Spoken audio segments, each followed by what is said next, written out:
വേദിയിലുമായിരിക്കുന്ന പ്രിയപ്പെട്ടവരെ, 1921 സ്വാതന്ത്ര്യ സമരത്തിൻ്റെ സ്മൃതി കാലങ്ങൾ എന്ന പേരിൽ ഒരു ഹിസ്റ്റോറിക്കൽ ഡയലോഗ് SYS നടത്തുകയാണ്.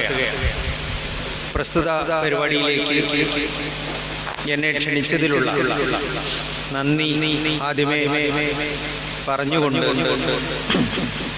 ഈ വിഷയത്തിലേക്ക് ഞാൻ പ്രവേശിക്കുകയാണ്. നമ്മൾ ഓരോരുത്തരും ജീവിക്കുന്നത് വർത്തമാനകാലത്തെ മാത്രം ആശ്രയിച്ചിട്ടല്ല. ഈ വർത്തമാനകാലം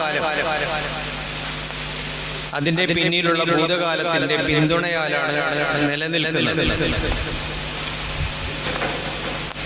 ഓരോ വ്യക്തിയെയും നിർമ്മിക്കുന്നതിൽ അവൻ്റെ മുൻകാല തലമുറകളും അവൻ്റെ മാതാപിതാക്കളും വലിയ പങ്കാളിത്തം വഹിക്കുന്നുണ്ട്. അവരുടെയൊന്നും ബന്ധമില്ലാതെ നമുക്ക് മുന്നോട്ട് പോകുവാൻ സാധ്യമല്ല. നാം ഇന്ന് ഉപയോഗിക്കുന്ന എല്ലാ വസ്തുക്കളും അത് മുൻകാലത്ത് ജീവിച്ചിരുന്ന നിരവധി തലമുറകളുടെ ഭൗതികപരമായ ജീവിതത്തിൻ്റെ ഉൽപ്പന്നമാണ്. ഒരു ചക്രം എന്ന് പറഞ്ഞാൽ ആ ചക്രമില്ലാത്ത ഒരു വസ്തുവുമില്ല. ആരാണ് ചക്രം കണ്ടുപിടിച്ചത്? അത് എത്രയോ ലക്ഷം വർഷങ്ങൾക്ക് മുമ്പ് തൻ്റെ അധ്വാന ഭാരത്തെ ലഘൂകരിക്കുന്നതിന് ചക്രം എന്ന് പറയുന്ന വസ്തു കൊണ്ട് സാധ്യമാവുമെന്ന് കണ്ടെത്തിയ ശിലായുഗത്തിലെയോ അല്ലെങ്കിൽ ഇരുമ്പ് യുഗത്തിലെയോ മനുഷ്യരാണ്.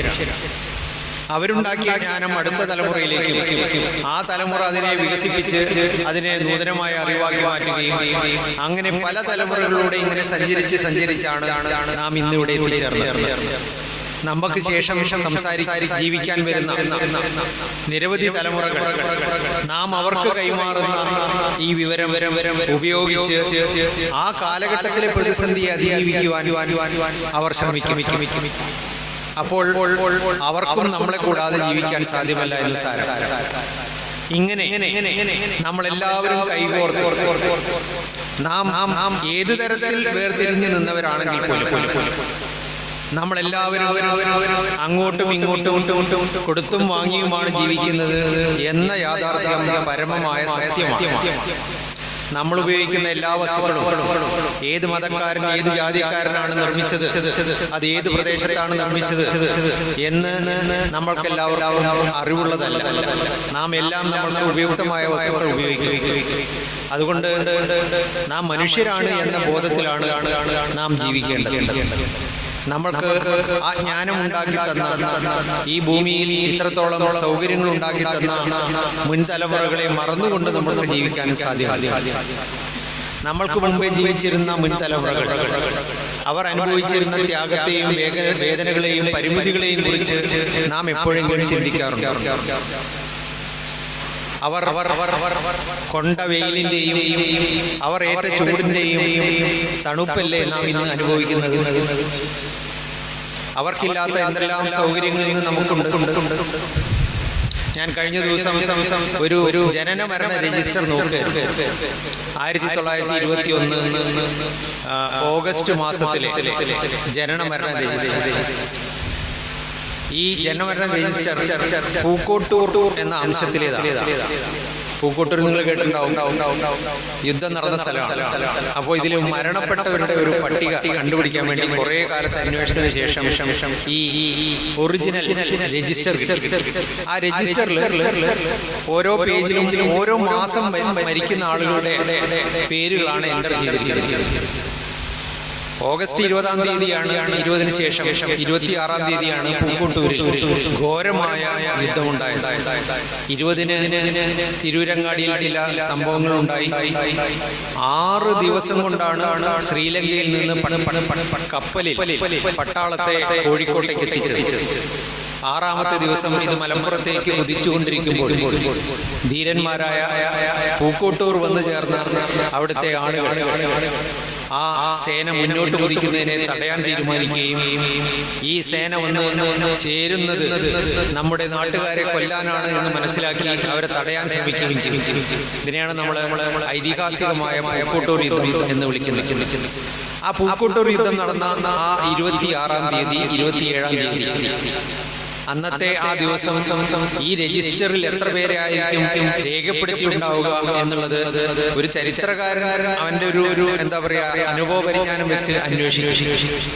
നമുക്കിതിന് എന്താ തെളിവ് എന്ന് പറയുന്ന ഒരു തെളിവ് അന്വേഷിക്കണം.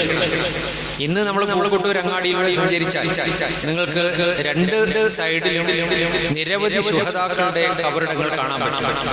സാധാരണ കാണുന്ന കബറിടങ്ങളല്ല, വലിയ കല്ലുവെട്ട് കുഴികൾ.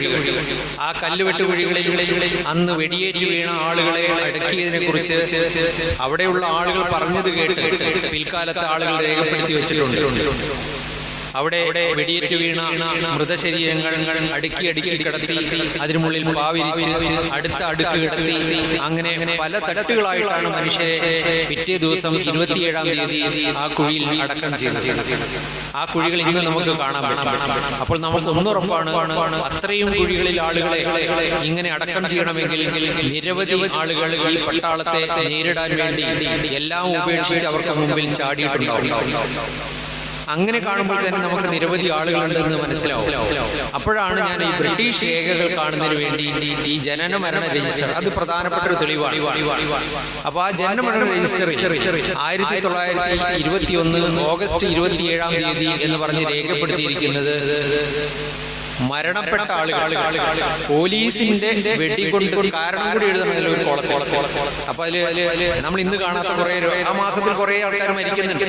അവരുടെ രോഗങ്ങളൊക്കെ എഴുതി വെച്ചത് കണ്ടു കഴിഞ്ഞാൽ 1920-കളിലൊക്കെ നമ്മളെ അലട്ടുന്ന പ്രധാനപ്പെട്ട രോഗം എത്രയാണ്, മരിക്കുന്ന ആളുകളുടെ വയസ്സ് എത്രയാണ് എന്നൊക്കെ നമുക്ക് കണ്ടെത്താൻ പറ്റും.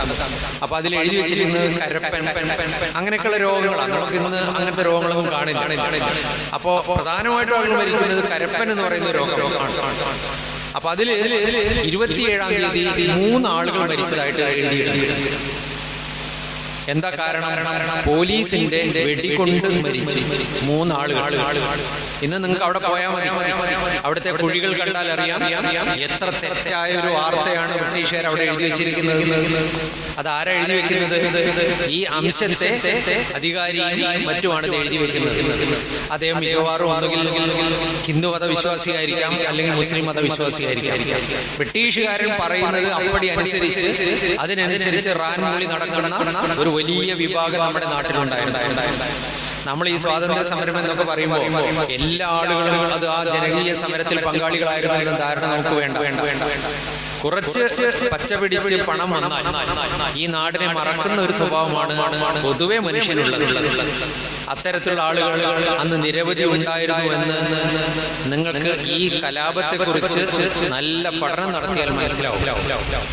പണക്കാരായ ആളുകൾ, ഈ മരണപ്പെട്ടവരുടെ ഒരു സാമ്പത്തിക സ്ഥിതി നോക്കിയാൽ മതി, വളരെ അപൂർവം ആളുകൾ മാത്രമാണ് സമ്പന്നമായ വീടുകളിൽ നിന്ന് വന്നിട്ടുള്ളത്. ബാക്കിയുള്ള ആളുകളെല്ലാം ഒന്നുകിൽ പട്ടിണിപ്പാവങ്ങൾ, അല്ലെങ്കിൽ ദാരിദ്ര്യം കൊണ്ട് കഷ്ടപ്പെടുന്നവർ, ഇത്തരത്തിലുള്ള ചെറുപ്പക്കാരായിട്ടുള്ള നിരവധി ആളുകളാണ്. അപ്പൊ അത്തരത്തിലുള്ള ചരിത്രത്തിന്റെ ഉള്ളിലുള്ള കുറെ സംഭവ വികാസങ്ങളുണ്ട്. അങ്ങനെയുള്ള ആ മനുഷ്യരുടെ ത്യാഗം, ഞാൻ പറയുന്നത് നമുക്കൊരു പുസ്തകം കിട്ടിക്കഴിഞ്ഞാൽ ആ പുസ്തകത്തെ വിമർശനാത്മകമായി പഠിച്ചാൽ മാത്രമേ ഒരാൾ എന്തുകൊണ്ട് ആ പദം ഉപയോഗിക്കുന്നു, അയാൾ എന്തുകൊണ്ട് ഈ സംഭവത്തിന് മാത്രം അതിനെ കേന്ദ്രീകരിക്കുന്നു, ചില കാര്യങ്ങൾ അയാൾ വിട്ടുപോയത് എന്തുകൊണ്ട് എന്നൊക്കെ നമുക്ക് മനസ്സിലാക്കാൻ സാധിക്കും. അതിനെയാണ് ശാസ്ത്രീയമായ ചരിത്ര പഠനം എന്ന് വിളിക്കുന്നത്. ഇപ്പൊ നമ്മുടെ നാട്ടിൽ ചില ആളുകളുടെ കൃതികൾ മാത്രം എടുത്തുകൊണ്ട് മലബാറിൽ നടന്നിട്ടുള്ള കലാപം അത് ഒരു ഹിന്ദു വിരുദ്ധ കലാപമാണ് എന്ന് പറയാൻ വേണ്ടി വരുന്നത് നിങ്ങൾ കണ്ടിട്ടുണ്ടോ?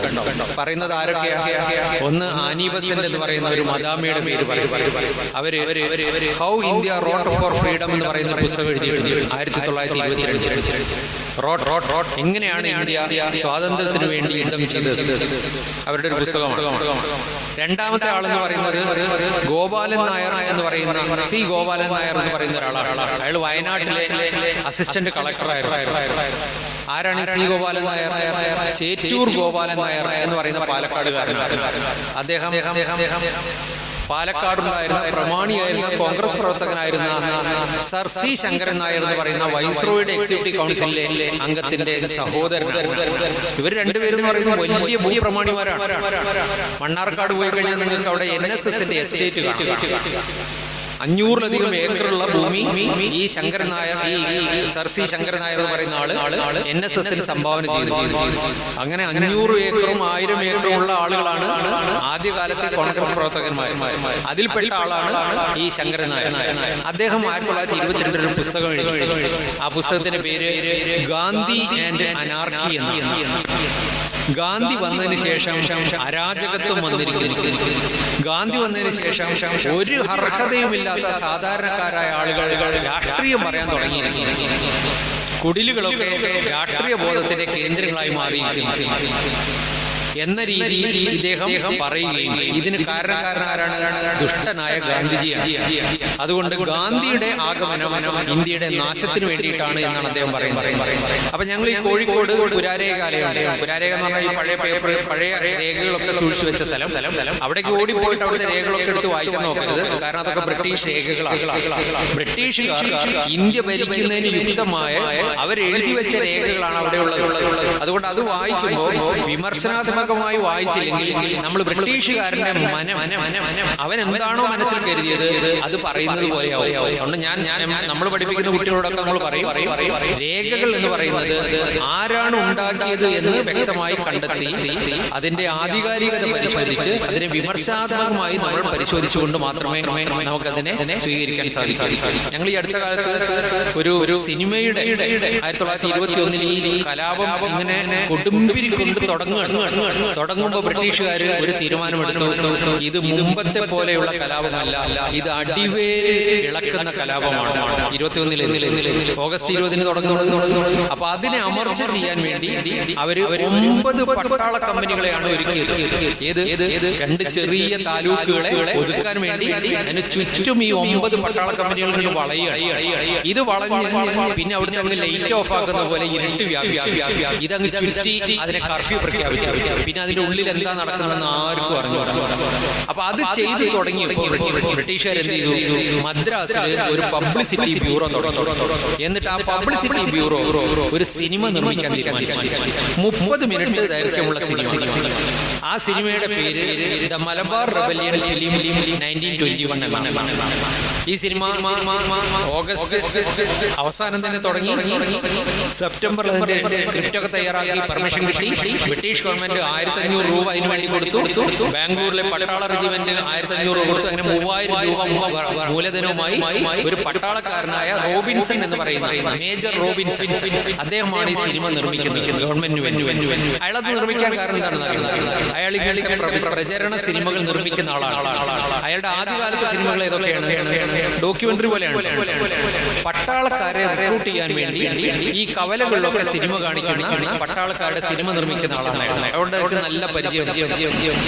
എന്തിനാണ്? Britain needs you. ബ്രിട്ടന് നിങ്ങളെ ആവശ്യമുണ്ട്. ഇത് കവലകളിൽ കൊണ്ട് പ്രദർശിപ്പിച്ചു കഴിഞ്ഞാൽ ചെറുപ്പക്കാര് പട്ടിണി കൊണ്ട് ഒടിഞ്ഞ ചെറുപ്പക്കാര് എന്തെങ്കിലും ജീവിക്കാൻ ഉപാധി വേണ്ടി പട്ടാളത്തിൽ പോയാൽ ഭക്ഷണമെങ്കിലും അങ്ങനെ പട്ടാളത്തിൽ ചേരാൻ വേണ്ടി ആളുകൾ ക്യൂ നിൽക്കാൻ തുടങ്ങി. അങ്ങനെ പട്ടാളത്തിലേക്ക് നിരവധി പേർ ഈ 1-ാം ലോകമായത് കാലത്ത് മലബാറും പോയിട്ട് ആ തിരിച്ചു വന്ന പട്ടാളക്കാരാണ് നല്ല ബോധ്യത്തോടു കൂടി തിരിച്ചു വരികയാണ്. യുദ്ധം ചെയ്തത് ബ്രിട്ടീഷുകാരനാണെങ്കിലും തിരിച്ചു വന്നിട്ട് എന്ത് ചെയ്തു? ബ്രിട്ടൻ എന്ന് പറഞ്ഞാൽ ഇതാണ്, ലോകം എന്ന് പറഞ്ഞാൽ ഇതാണ്, ലോകത്ത് നടക്കുന്നത് ഇതൊക്കെയാണ് എന്ന് നാട്ടുകാരെ പഠിപ്പിക്കുകയും നിരവധി ആളുകൾ ഈ മലബാറിലെ കലാപത്തിന് മുമ്പിൽ പട്ടാളക്കാർ തന്നെ ആളുകളെ നയിക്കാൻ വേണ്ടി അണിനിരക്കുകയും ചെയ്യും. നമ്മുടെ ഇവിടെ വിരമിച്ചു വന്ന പട്ടാളക്കാരാണ് നമ്മുടെ ഈ കലാപത്തിന് മുമ്പിൽ പരിശീലനം കൊടുക്കുന്നതിനും ബ്രിട്ടീഷ് സാമ്രാജ്യത്തിന്റെ യഥാർത്ഥ സ്വഭാവം ജനങ്ങളെ ബോധിപ്പിക്കാൻ വേണ്ടി നിലനിന്നിരുന്നത്. വാര്യംകുന്നത്തിന്റെ പട്ടാളത്തിൽ അങ്ങനെ നിരവധി പട്ടാളക്കാരുണ്ടായിരുന്നുവെന്നും അതിൽ ഹിന്ദുക്കളും മുസ്ലിങ്ങളും ഉണ്ടായിരുന്നുവെന്നും നമുക്ക് AK കോഡൂരിന്റെ രചനയിൽ കാണാൻ പറ്റും. AK കോഡൂർ നിങ്ങൾ കേട്ടിട്ടുണ്ടാവും. അയാൾ ബോംബെയിൽ ജോലി ചെയ്യുന്ന ഒരാളാണ്. അയാൾ 1960കളിൽ നാട്ടിൽ തിരിച്ചെത്തി.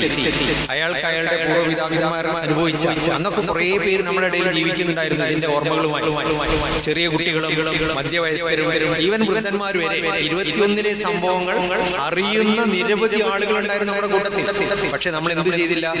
അവരെയൊക്കെ അടുത്തിരുത്തി എന്താണ് നിങ്ങളുടെ അനുഭവം എന്ന് രേഖപ്പെടുത്തി വെക്കാൻ നമുക്ക് സാധിച്ചില്ല. AK കോഡൂർ 60കളിൽ മലബാറിൽ തിരിച്ചെത്തിയതിനു ശേഷം അദ്ദേഹം കോഡൂർക്കാരനാണ്. അദ്ദേഹം നടന്ന് കുറെ ആളുകളെ കണ്ട് കുറെ രേഖകൾ ശേഖരിച്ചു.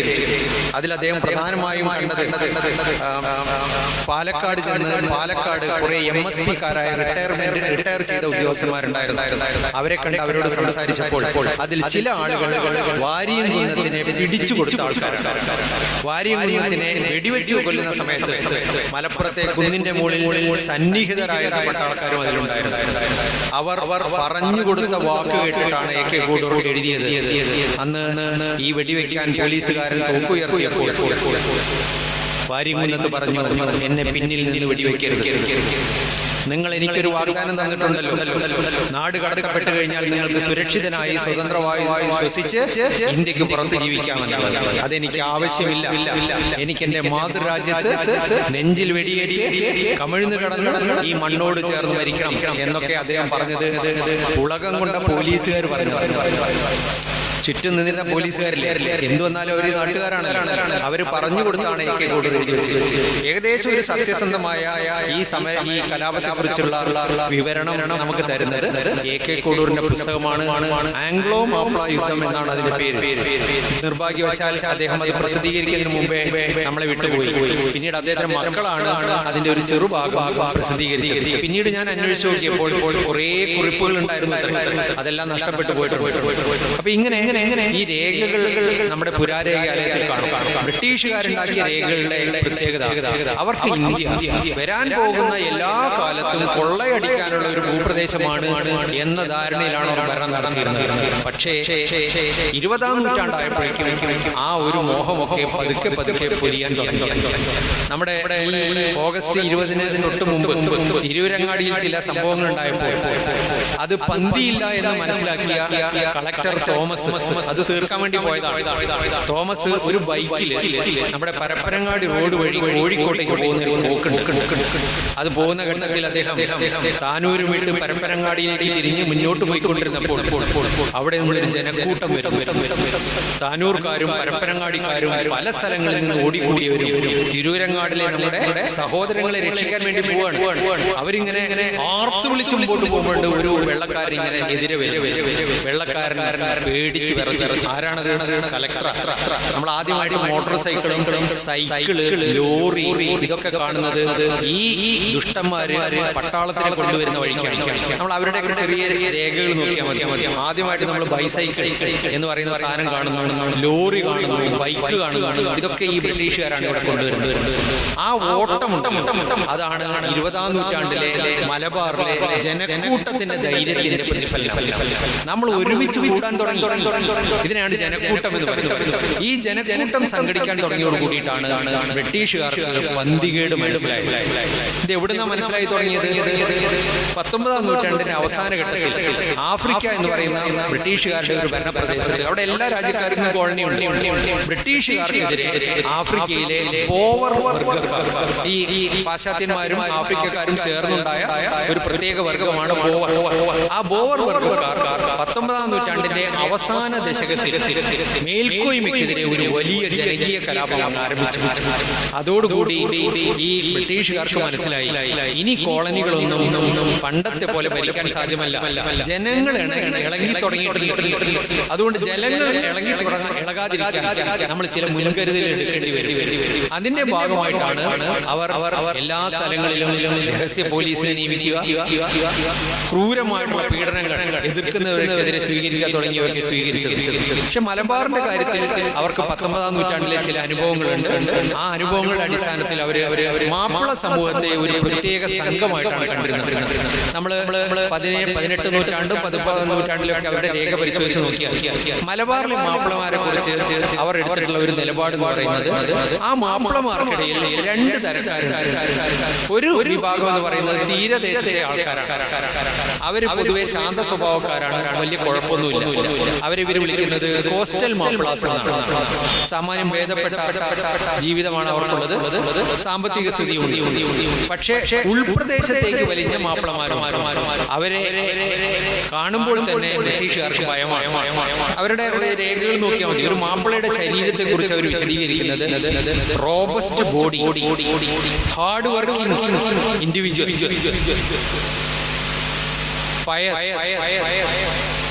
ഈ രീതിയിലാണ്. പക്ഷേ അടുത്ത വാക്കെന്താ? ഇംപോവറിഷ്. ഉൾപ്രദേശത്തെ മാപ്പിളമാർ ദരിദ്രവൽക്കരിക്കപ്പെട്ടവരാണ്. അവരുടെ ശരീരം കഠിനാധ്വാനികളാണ്. പിന്നെ അവരെ കുറിച്ച് ബ്രിട്ടീഷുകാരുടെ ഒരു ധാരണ, സ്നേഹിച്ചാൽ ഇതുപോലെ സ്നേഹിക്കുന്ന മറ്റൊരു കൂട്ടരില്ല, പക്ഷെ ദ്രോഹിച്ചാലോ അത് അവസാനത്തെ ലെവലിലേക്ക് പോകുന്ന രീതിയിലാണ് ദ്രോഹം. ഇവരെ അവർ ഉപയോഗിക്കുന്ന ഒരു പദം ജംഗിൾ മാപ്പിള, കാട്ടുമാപ്പിള എന്ന പേര് ഉപയോഗിച്ചു. ഈ കാട്ടുമാപ്പിളമാരെ പ്രധാനമായിട്ട് കാണുന്നത് എവിടെയാണ്? ഏറനാട്, വള്ളുവനാട് പ്രദേശത്തെ. 1946 21 സമരത്തിന്റെ 25ാം വാർഷിക സമയത്ത് കമ്മ്യൂണിസ്റ്റ് പാർട്ടിയും EMS നമ്പൂതിരിപ്പാടും എഴുതിയ ഒരു ലേഖനം നിങ്ങൾ കേട്ടിട്ടുണ്ടാവും, ആഹ്വാനവും താക്കീതും. അതിൽ കമ്മ്യൂണിസ്റ്റ് EMS നമ്പൂതിരിപ്പാട് പറയുന്നത് എന്തുകൊണ്ടാണ് ഏറനാടിനും വള്ളുവനാടിനും മാത്രം ഈ കലാപം ഒതുങ്ങി നിന്നത്? കാരണം മാപ്പിളമാരെ എല്ലായിടത്തും ഉണ്ടല്ലോ. അവിടെയൊന്നും നമുക്ക് ഈ കലാപത്തിന്റെ പ്രതിഫലനങ്ങൾ ഉണ്ടെങ്കിലും അത് അവിടെ ഒന്നും കേന്ദ്രങ്ങളായിരുന്നു. എന്തത് ഏറനാടിനും വള്ളുവനാടിനും മാത്രം ഇത്ര വരാൻ കാരണം? നമുക്ക് ഇവിടെയുണ്ട്, പാലക്കാടുണ്ട്, തൃശ്ശൂരുണ്ട്. തൃശ്ശൂരൊക്കെ ഉള്ളത് അതിന്റെ പ്രതിഫലനങ്ങളാണ്. വടകരയിലുണ്ട്, കോഴിക്കോടുണ്ട്. അവിടെ ഒന്നും ഉണ്ടായിട്ടില്ല. അവിടെയൊക്കെ പ്രതിഫലനം മാത്രമേ ഉണ്ടായിട്ടുള്ളൂ. അവിടെയൊന്നും അതിന്റെ സോഴ്സ് ഉറവിടമായിരുന്നില്ല. പക്ഷെ ഏറനാടിനും വള്ളുവനാടിനും എന്തോ കുഴപ്പമുണ്ടല്ലോ. ആ കുഴപ്പമുള്ള പ്രദേശത്തെ ബ്രിട്ടീഷുകാർ എന്താ വിളിച്ചത്? ഫനാറ്റിക് സോൺ എന്നാണ്. മഞ്ചേരി പട്ടണത്തെ വിളിക്കുന്നത് ഹേർട്ട് ഓഫ് ഫനാറ്റിക് സോൺ എന്നാണ്, മതഭ്രാന്തിന്റെ കേന്ദ്രം എന്നാണ്. ഏറനാടിനെയും വള്ളുവനാടിനെയും വിളിക്കുന്നത് ആ പ്രദേശം മതഭ്രാന്തിന്റെ കേന്ദ്രമാണ്. മാപ്പിളമാർ എല്ലായിടത്തും ഒരുപോലെയാണ്. ഒരു മത സ്നേഹമുള്ള ആൾക്കാരാണ്, അന്യരെ സ്നേഹിക്കുന്നവരാണ്, എല്ലാവരും കൊണ്ടും കൊടുത്തും സഹകരിച്ച് ജീവിക്കുന്നവരാണ്, ഈ മണ്ണിന്റെ മക്കളാണ്. പക്ഷേ അവരെ കാറ്റഗറൈസ് ചെയ്ത് അവർ കാട്ടുമാപ്പിളയാണ്, ഈ ഭൂമിയിൽ നിന്ന് തുടച്ചു നീക്കേണ്ടവരാണ് എന്ന ഒരു ധാരണ അവരുടെ മുൻകാല രേഖകളിലെ ഉണ്ട്. അപ്പൊ അത് വരാൻ കാരണം എന്താ? അത് പോർച്ചുഗീസുകാരുടെ കാലഘട്ടം മുതൽക്ക് തുടങ്ങിയ എന്താണ്? കുരിശുയുദ്ധങ്ങളുടെ തുടർച്ചയായി പിന്നീട് ഇന്ത്യയിലേക്ക് വന്ന യൂറോപ്യന്മാർ, ആദ്യം വന്നത് പോർച്ചുഗീസുകാരാണല്ലോ. ആ പോർച്ചുഗീസുകാർ വന്നത് മുതൽ ഇന്ത്യയിൽ അവർക്ക് ഭരണം നടത്താൻ വരും കാലങ്ങളിലെ ഒരു പ്രധാനപ്പെട്ട തലവേദന ഇസ്ലാം മതമായിരിക്കുമെന്നും മാപ്പിളമാരായിരിക്കുമെന്നും മലബാറിൽ അവർ കണക്കൂട്ടി. അതുകൊണ്ടാണ് KM മണിക്കർ എന്ന് പറയുന്ന ചരിത്രകാരൻ എഴുതിയത് വാസ്കോ ഡ ഗാമ വന്നത് മുതൽ ഏഷ്യയുടെ ചരിത്രം മാറാൻ തുടങ്ങി. എന്നാണ് KM മണിക്കർ വിളിക്കുന്നത്. എന്താ കാരണം? ഇസ്ലാം മതത്തോടുള്ള ഒരു ബദ്ധവൈരം ആദ്യമേ ഉണ്ട്. പക്ഷെ അതൊന്നും ഒരു കലാപമായിട്ടോ അല്ലെങ്കിൽ തർക്കമായിട്ടോ മാറിയിട്ടില്ല. പക്ഷേ തുടക്കം മുതൽ തന്നെ ഷെയ്ഖ് സൈനുദ്ദീനൊക്കെ ഖുലഫാത്തുൽ മുജാഹിദീൻ തൊട്ട് നോക്കിയാൽ ഇത് അപകടത്തിലേക്കാണ് എന്ന് 16ാം നൂറ്റാണ്ടിലെ ഷെയ്ഖ് സൈനുദ്ദീൻ എഴുതി വെച്ചിട്ടുണ്ട്. പിന്നീട് അങ്ങോട്ടുള്ള ഫസൽ പൂർവ്വഴുത്തങ്ങളുടെയും കൃതികളിലൊക്കെ കാണാൻ സാധിക്കുന്നത് ബ്രിട്ടീഷ് ഭരണം നമ്മുടെ നാട് മുടിപ്പിക്കും. ഇത് അവര് മാത്രമല്ല, പഴശ്ശിരാജയുടെ സമര സമയത്ത് പഴശ്ശിരാജാവ് വയനാടൻ കാടുകളിലേക്ക് ഒളിച്ചോടി. അവിടെ ആദിവാസികളുടെ സഹായത്തോടു കൂടി മാപ്പിള കച്ചവടക്കാരും ചെട്ടിമാരും ആദിവാസികളും ഒക്കെ ഒരുമിച്ച് ചേർന്ന് പഴശ്ശിരാജാവിന്റെ നേതൃത്വത്തിൽ ഈ അന്ന് ബ്രിട്ടീഷുകാരെ വയനാട്ടിലെത്തിയപ്പോഴേക്കും ആദിവാസികൾ വിളിക്കുന്നത് വട്ടത്തൊപ്പിക്കാർ എന്നാണ്. കാരണം അവരൊരു റൗണ്ട് ക്യാമ്പും വെച്ചിട്ടാണ് പട്ടാളക്കാരൊക്കെ യുദ്ധം ചെയ്യാൻ ചേർന്നത്. അതുകൊണ്ട് വട്ടത്തൊപ്പിക്കാർ എന്നാണ് വിളിക്കുന്നത്. അപ്പൊ കേറുന്ന സമയത്ത് വയനാട്ടിലെ മുളങ്കാടുകളൊക്കെ ആകമാനം പൂത്തുലഞ്ഞത്. മുളങ്കാടുകൾ പൂത്തുലഞ്ഞത് നല്ലതിനാണോ ചീത്തതിനാണോ? നമ്മളെ നാട്ടിൽ എന്താ പറയാ? മുള പൂത്താൽ കട്ടട്ടു എന്ന് പറയുന്നത് അല്ലേ? അത് അവസാനത്തിന്റെ അടയാളമാണ്. പിന്നെ ആ മുളങ്കാട് ഉണ്ടാവും ഇല്ല, ആ പൂ കൊഴിയും, അതുകൊണ്ട് താൻ ഉണങ്ങിപ്പോകും. വയനാട്ടിൽ അന്ന് വരെ സംഭവിക്കാത്ത മുളങ്കാടുകളുടെ പൂക്കൾ വന്നപ്പോൾ ആദിവാസികൾ പറഞ്ഞു നാട് നശിക്കാൻ പോകുന്നു. കാരണം എന്താ? ഈ വട്ടത്തൊപ്പിക്കാർ വന്ന് അവരുടെ പഴശ്ശി തമ്പുരാൻ എന്ന് പറഞ്ഞു കഴിഞ്ഞാൽ അവരുടെ എല്ലാ ആൾക്കാരുടെയും ഏറ്റവും പ്രിയപ്പെട്ട രാജാവാണ്. പഴശ്ശി രാജാവിനെയാണ് അവർക്ക് ഇഷ്ടം, ബ്രിട്ടീഷുകാരെ അല്ല. അപ്പൊ അത്തരത്തിൽ നമ്മുടെ നാട്ടിൽ ബ്രിട്ടീഷുകാരോടുള്ള വിരോധം പല രൂപത്തിൽ ആദ്യകാലത്തെ ഉണ്ട്. പക്ഷെ ഇവിടെ 19ാം നൂറ്റാണ്ടിൽ ഈ മാപ്പിളമാരോടുള്ള ഇത്തരത്തിലുള്ള ഒരു വിനോദം ഉണ്ടെങ്കിലും അത്തരത്തിൽ തന്നെ നമുക്ക് മാപ്പിളമാരും ബ്രിട്ടീഷുകാർ തമ്മിലുള്ള പോരാട്ടങ്ങൾ ആരംഭിക്കാൻ പ്രത്യേക കാരണമാണ്. നേരത്തെ ഇവിടെ സൂചിപ്പിച്ചതുപോലെ നമ്മുടെ നാട്ടിലേക്ക് ബ്രിട്ടീഷുകാരോടുള്ള യുദ്ധത്തിന് സമ്പത്ത് ശേഖരിക്കാൻ, ഈ നാട്ടിലെ കച്ചവടത്തിൽ ആധിപത്യം ഉറപ്പിക്കാൻ ടിപ്പുവും അദ്ദേഹത്തിന്റെ പിതാവും ഹൈദരലിയും ഇവിടേക്ക് ആക്രമിച്ചു വന്നു.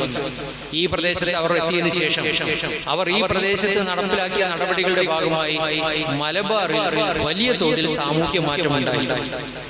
അത് ഒരു കാലഘട്ടത്തിന്റെ പിളർപ്പായി. ഞങ്ങൾ അതിന് ഇംഗ്ലീഷിൽ റപ്ചർ എന്ന് പറഞ്ഞു.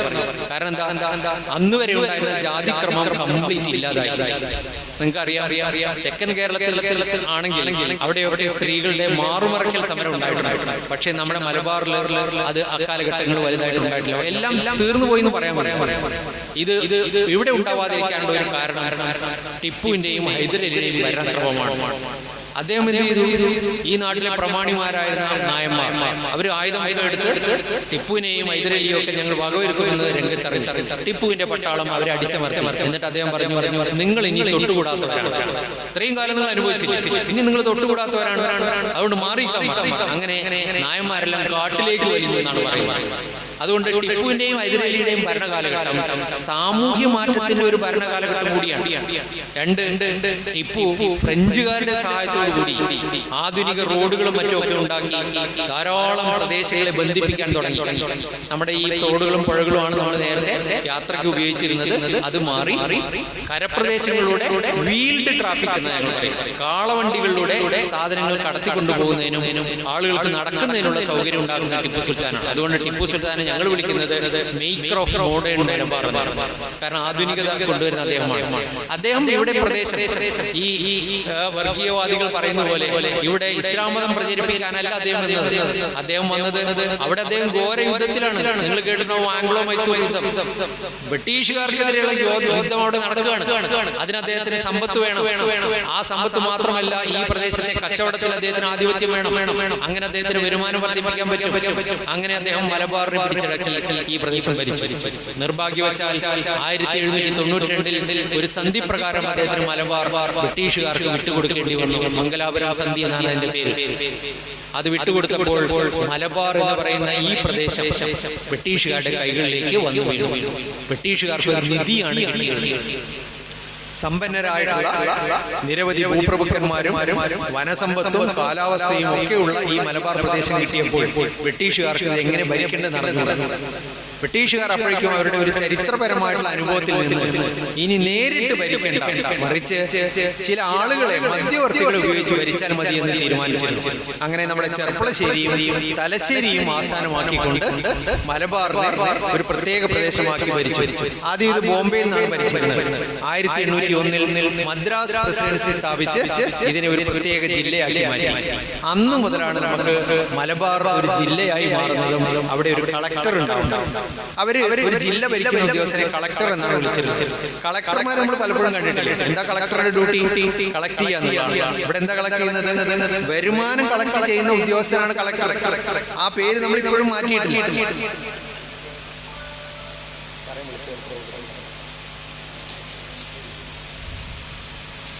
അപ്പോ ഈ കളക്ടർ എന്ന് പറയുന്ന പദം അങ്ങനെയാണ് ഉണ്ടാകുന്നത്. 1801 കളക്ടർ ഉണ്ടാവുന്നത്. ജില്ലയ്ക്ക് സ്ഥിരഭൂനികുതി വ്യവസ്ഥ പ്രകാരമാണ് ഈ കളക്ടർ എന്ന് പറയുന്ന പോസ്റ്റ് ഉണ്ടാവുന്നത്. ആ കളക്ടർ ജുഡീഷ്യലും റവന്യൂ ആയിട്ടുള്ള അധികാരങ്ങൾ കൈവശപ്പെടുത്തിക്കൊണ്ട് അദ്ദേഹം ഈ ഭരണം നടത്തുന്ന ഘട്ടത്തിൽ അവരുടെ ഭരണം നടത്താൻ വേണ്ടി അവർ മധ്യവർത്തികളെ നിയോഗിച്ചു. ആരാണ് ഈ മധ്യവർത്തികൾ? ടിപ്പുവിന്റെ കാലത്ത് ഇവിടെ നിന്ന് ഓടിപ്പോയ ഭൂപ്രഭുക്കന്മാരോട് തിരിച്ചു വരാൻ പറഞ്ഞു. അന്ന് മുതൽ ഈ ഭൂപ്രഭുക്കന്മാർ കണ്ടത് ബ്രിട്ടീഷുകാർ ഇന്ത്യ ഭരിക്കാൻ തുടങ്ങുന്നത് ദൈവനിശ്ചയമാണ്. ദൈവത്തിന്റെ ഹിതപ്രകാരമാണ് അവർ ഇവിടെ വന്നത്. അവർ നമ്മുടെ ഭരണം ഇതാ പുനഃസ്ഥാപിച്ചിരിക്കുന്നു. തിരിച്ച് ജന്മിമാർ മലബാറിലെത്തുകയും അവർ അവരുടെ പണ്ടത്തെ കിരാത ഭരണം, അതിനെ വിളിക്കുക എന്താണെന്നറിയാമോ? നാട്ട് നടപ്പ്, കാണം ജന്മ മര്യാദ എന്നാണ് വിളിക്കുന്നത്. നമ്മൾക്ക് മുമ്പുള്ള ഒരു 5-6 തലമുറകൾ കടന്ന് നമ്മൾ അങ്ങോട്ടൊക്കെ ചെന്ന് കഴിഞ്ഞാൽ അവർ അനുഭവിച്ചിരുന്നത് ഇന്നൊക്കെ നമ്മളെ എന്താ പറയാ, ഹൃദയം പൊട്ടിക്കുന്ന അനുഭവങ്ങളാണ്. നമ്മൾ തലമുറകളായി ജീവിക്കുന്ന നമ്മുടെ നമ്മുടെ ഭൂമി ഏത് നിമിഷം വേണമെങ്കിലും അതിന്റെ ഉടമസ്ഥനായ തമ്പുരാന് നമ്മളെ ഒഴിപ്പിക്കാം. ഇതിനെയാണ് കുടിയൊഴിപ്പിക്കൽ എന്ന് പറയുക. ഈ കുടിയൊഴിപ്പിക്കൽ, പാട്ടബാക്കി എന്നൊക്കെ പറയുന്നത് നമ്മുടെ ഹൃദയത്തിന്റെ സ്പന്ദനം അളക്കുന്ന സാധനങ്ങളായിരുന്നു. ഈ കുടിയൊഴിപ്പിക്കലിന്റെ ഭാഗമായി വഴിയിൽ എറിയപ്പെടുന്ന എത്രയോ മനുഷ്യർ അന്ന് കാണും. അതുകൊണ്ടാണ് 1957 മന്ത്രിസഭ നിലവിൽ വന്നപ്പോൾ മാപ്പിളമാർ ഉയർത്തിയ ആദ്യത്തെ ആവശ്യം ജീവിക്കാനുള്ള അവകാശം. ഞാൻ എന്റെ തലമുറകളായി ജീവിക്കുന്ന ഈ മണ്ണിൽ എനിക്ക് സ്വതന്ത്രമായി ഉറങ്ങാനുള്ള അവകാശം, അത് സ്ഥാപിക്കുന്നതിന് വേണ്ടി 13ാമത്തെ ദിവസം 1957 ഏപ്രിൽ 5 EMS മന്ത്രിസഭ അധികാരമേറ്റത്. 13ാമത്തെ ദിവസം ആദ്യത്തെ നിയമം പാസാക്കി. ഏതാണ് നിയമം? കുടിയൊഴിപ്പിക്കൽ നിരോധന നിയമം. ഒന്ന് ആലോചിച്ച് നോക്ക്. മാപ്പിളമാർ ഉയർത്തിയ പ്രധാനപ്പെട്ട അന്നത്തെ അവരുടെ ഒരു സ്വപ്നമായിരുന്നു. നമ്മുടെ സ്വാതന്ത്ര്യ സമര സേനാനികളുടെ സാഹിത്യ, അവരുടെ ജീവചരിത്ര കുറിപ്പുകൾ അവർ പറയുന്നുണ്ട്, നമ്മുടെ എത്ര പൗത്രന്മാർക്കെങ്കിലും സ്വതന്ത്രമായി ശ്വസിക്കേണ്ടയോ. ആലോചിച്ചു, നമ്മുടെ എത്ര പൗത്രന്മാർക്കെങ്കിലും സ്വതന്ത്രവായു ശ്വസിക്കേണ്ടയോ എന്ന് ചോദിക്കുമ്പോൾ ആ ചോദ്യം എവിടെയാ ചെന്ന് നിൽക്കുന്നത്? നമ്മുടെ നെഞ്ചിലാണ്. നമ്മൾ ഇന്ന് അനുഭവിക്കുന്ന ഈ സ്വതന്ത്രവായു ആരുടെ സൃഷ്ടിയാണ്? നമുക്ക് മുമ്പേ ജീവിച്ച ആ തലമുറകളായ ആളുകളുടെ സൃഷ്ടിയാണ്. അവരെന്താ അനുഭവിച്ചത്? അവരനുഭവിച്ചത് എന്താണെന്ന് മനസ്സിലാക്കണമെങ്കിൽ നേരത്തെ ഇവിടെ സൂചിപ്പിച്ച ഞാൻ പൊതുജനങ്ങൾ വായിക്കാൻ വേണ്ടി എഴുതിയ പുസ്തകമാണ്, പൈസ ഉണ്ടാക്കാൻ വേണ്ടി എഴുതിയല്ല. വാഗൺ ട്രാജഡി, കനൽ വഴിയിലെ കൂട്ടക്കുരുതി എന്ന് പറയുന്ന ഒരു പുസ്തകമുണ്ട്. ആ പുസ്തകത്തിൽ ആ ട്രെയിനിന്റെ അകത്ത് അടയ്ക്കപ്പെട്ട 100 ഹതഭാഗ്യർ അവർ അനുഭവിച്ച വേദന എന്താണ് എന്ന് അതിൽ നിന്ന് രക്ഷപ്പെട്ട 30 ആളുകൾ വിശദീകരിച്ചിട്ടുണ്ട്. 170 പേര് ശ്വാസം മുട്ടി മരിച്ചു. 56 പേര് ട്രെയിൻ തുറന്നു നോക്കിയപ്പോഴും 14 പേര് ആശുപത്രിയിലും ജയിലിലും വെച്ചാണ് മരിച്ചത്. ഒക്കെ എവിടുത്തുകാരാണ്? നമ്മുടെ ഈ കേരളക്കാരാണ്, മലയാളികളാണ്. അതിലെല്ലാവരും മലബാറിലെ ഈ കലാപത്തിൽ പിടിക്കപ്പെട്ടവരല്ല. ഒരു പോലീസുകാരൻ, അദ്ദേഹത്തിന്റെ പേര്, ഒരു ഇസ്ലാം മത വിശ്വാസിയാണ്, അദ്ദേഹം തൃശ്ശൂർക്കാരനാണ്. ഞാൻ ഇതിന്റെ അക്കൗണ്ട് നോക്കിയപ്പോൾ അതിലെ ഒരു പങ്കാളി ഈ പോലീസുകാരനാണ്. അതിലെ 100 പേരിൽ ഒരു തടവുകാരൻ. അപ്പോ ഇവരുടെ അന്വേഷണ കമ്മീഷൻ റിപ്പോർട്ടിൽ ഒരു പേരുണ്ട്, ഞാൻ മറന്നു. അദ്ദേഹം ചെയ്ത കുറ്റത്തെ കുറിച്ച് പറയുന്നത് എന്താ അദ്ദേഹം ചെയ്തെന്നറിയാം? അദ്ദേഹം മഞ്ചേരി പോലീസ് സ്റ്റേഷനിലെ പോലീസുകാരനാണ്. നാട്ടുകാർ അവരുടെ ജീവിക്കാനുള്ള അവകാശത്തിന് വേണ്ടി പോരാട്ടം തുടങ്ങിയപ്പോൾ ഇദ്ദേഹം തന്റെ യൂണിഫോം അഴിച്ചു വെച്ച് മഞ്ചേരി പട്ടണത്തിൽ ഒരു കട കൊള്ളയടിച്ചു. ബ്രിട്ടീഷുകാർ, പോലീസ് അയാളെയും പിടികൂടി, അയാളെയും ഇതിനകത്താക്കി. ഈ പിടിച്ച എല്ലാവരെയും കള്ളനെന്നോ നമ്മുടെ പോരാട്ട വീരന്മാരെന്നോ വ്യത്യാസമില്ലാതെ ഇങ്ങനെ അടിച്ചു കയറ്റിയപ്പോൾ ഇദ്ദേഹം ഇതിന്റെ ഉള്ളിൽ തിരൂരിൽ നിന്ന് 7:15 ട്രെയിൻ ഓഗസ്റ്റ് 19 തുടങ്ങി. മനസ്സിലായി? നവംബർ 19, ഈ മാസം നവംബർ 19 വാഗൺ കൂട്ടക്കൊല ദിനം. നമ്മൾ പഠിക്കുന്നത് എങ്ങനെ? വാഗൺ ട്രാജഡി എന്ന് പറഞ്ഞിട്ട്. ട്രാജഡി എന്താണ്? ഒരു മലയിടിയൽ, പെരുമഴ, കൊടുങ്കാറ്റ്, അതൊക്കെ പ്രകൃതി ദുരന്തമാണ്. കൂട്ടക്കൊല എന്ന് പറഞ്ഞാൽ മനഃപൂർവ്വം ചത്തുപോട്ടെ എന്ന് ചെയ്യുന്ന പ്രവൃത്തിയാണ്. ബ്രിട്ടീഷുകാരെന്താ ചെയ്തത്? കന്നുകാലികളെ കയറ്റാൻ പറ്റാത്ത വാഗണിന്റെ ഉള്ളിലേക്ക് 100 ആളുകളെ, അതിന് 3 കമ്പാർട്ട്മെന്റ്, ഒരൊറ്റ വാഗണാണ്, അതിന്റെ ഉള്ളിലേക്ക് ഇടിച്ച് കയറ്റിയിട്ട് അടച്ചങ്ങ് സീൽ ചെയ്തു. അതിന്റെ ഉള്ളിൽ നിൽക്കാൻ സ്ഥലമില്ല, ആൾക്കാർ ഇങ്ങനെ ഇടിച്ചു നിൽക്കുകയാണ്. അപ്പോഴാണ് ഒന്നാൽ അഹമ്മദ് ഹാജിയും അയാളുടെ സഹോദരനും ഒരു ആണി പോയ ഓട്ട കണ്ട. ആ ഓട്ടയിലെ മൂക്കിന്റെ ഒരു ഓട്ട അവർ മാറി മാറി വെച്ച് അവർ ശ്വാസം കഴിച്ച് രക്ഷപ്പെടുക. അങ്ങനെ ആ യാത്ര നടക്കുന്ന സമയത്ത് തിരൂരിൽ നിന്ന് 7:15 രാത്രി ഈ ട്രെയിൻ പുറപ്പെട്ടു. ഓരോ സ്റ്റേഷൻ ഇങ്ങനെ പറയുന്നുണ്ട്, എടക്കുളം, തിരുനാവായ, പട്ടാമ്പി, കുറ്റിപ്പുറം, ഇങ്ങനെ പറഞ്ഞ് അന്വേഷണം നടന്നു. എന്നിട്ട് അവിടുത്തെ ആ സ്റ്റേഷനിലേക്ക് സ്റ്റേഷൻ മാസ്റ്ററൊക്കെ വിചാരണയ്ക്ക് വിളിച്ചു. കാരണം എന്താ അറിയോ? അമേരിക്കയിലും ബ്രിട്ടനിലും ഫ്രാൻസിലും ഒക്കെ ബഹളം ഉണ്ടായി ഇതിന്റെ പേര്. ബ്രിട്ടീഷ് പാർലമെന്റിൽ ചർച്ച ഉണ്ടായി. അങ്ങനെ ബ്രിട്ടീഷ് ഗവൺമെന്റിന് ഇതിനെപ്പറ്റി അന്വേഷണം നടത്തേണ്ടി വന്നു. ആ അന്വേഷണം നടത്താൻ അവർ അന്വേഷണം പ്രഖ്യാപിച്ചു. ആരെയാണ് അന്വേഷണം ചുമതല ഏൽപ്പിച്ചത്? ഈ കൊലപാതകം ചെയ്ത ആളാണ് ഇതിന്റെ കമ്മീഷണർ. അദ്ദേഹത്തിന്റെ പേരെന്താണെന്ന് അറിയുമോ? ARKNAPP എന്നാണ്. അതിനെ നാപ്പ് കമ്മീഷൻ എന്നാണ് വിളിക്കുന്നത്. ഞങ്ങൾ ചരിത്ര വകുപ്പിൽ യൂണിവേഴ്സിറ്റിയിൽ അതിന്റെ റിപ്പോർട്ടുണ്ട്. എത്രയുണ്ട്? 1000-600 പേജുള്ള റിപ്പോർട്ടിന്റെ കോപ്പി നമ്മൾ എടുത്തു വെച്ചിട്ടുണ്ട്. അതിൽ ഓരോ സ്റ്റേഷനിലും ഉണ്ടായിരുന്ന യാത്രക്കാര്, സ്റ്റേഷൻ മാസ്റ്റർ അവരുടെ വിചാരണ വിളിച്ചിട്ടുണ്ട്. അപ്പൊ ഒരു പട്ടാമ്പി പട്ടാമ്പി സ്റ്റേഷനിലുള്ള അവിടെ യാത്ര ചെയ്തിരുന്ന ഒരാൾ പറഞ്ഞ മൊഴി അതിൽ എഴുതിയിട്ടുണ്ട്. എന്താണ്? വെള്ളം വേണം, വെള്ളം വേണം, ഞങ്ങൾ ചില ആൾക്കാർ ഇതാ കുഴഞ്ഞു വീഴുന്നു, ദയവ് ചെയ്ത് തുറക്ക്, ഞങ്ങൾക്ക് വെള്ളം വേണം, വെള്ളം വേണമെന്ന് മരണവിളി വിളിക്കുന്നുണ്ട് അത്ര ഇതിനുള്ളിൽ. അപ്പോ ഈ വണ്ടി ഇങ്ങനെ പോയിട്ട് ഷൊർണൂർ എത്തിയിട്ട് ഇതിനെ അനുഗമിക്കുന്ന നാട്ടുകാർ പറഞ്ഞതിന് ശേഷം ഒരു ബ്രിട്ടീഷുകാരനും നമ്മുടെ നാട്ടുകാരായ പോലീസുകാരും കൂടെ ഇതിന്റെ അടുത്ത് വന്ന് നോക്കിയിട്ടുണ്ട്. അപ്പൊ ഇതിന്റെ ഉള്ളിൽ നിന്ന് ആൾക്കാരിങ്ങനെ കൂട്ട മരണ വെപ്രാളത്തിൽ മാന്തലും കടിക്കലും വെള്ളത്തിന് വേണ്ടിയിട്ടുള്ള. അപ്പോ ഈ ബ്രിട്ടീഷ് പോലീസുകാരൻ പറഞ്ഞു, മലയാളിക്ക് ഒരു സ്വഭാവമുണ്ട്, അവൻ വെറുതെ വെള്ളം കുടിക്കും, അതിനൊന്നും തുറന്നു കൊടുക്കണ്ട. ഇവിടുന്ന് തുറന്നില്ലോ. വണ്ടി മുന്നോട്ട് പോയി, ആൾക്കാരുടെ ശബ്ദം കുറഞ്ഞു വന്നു.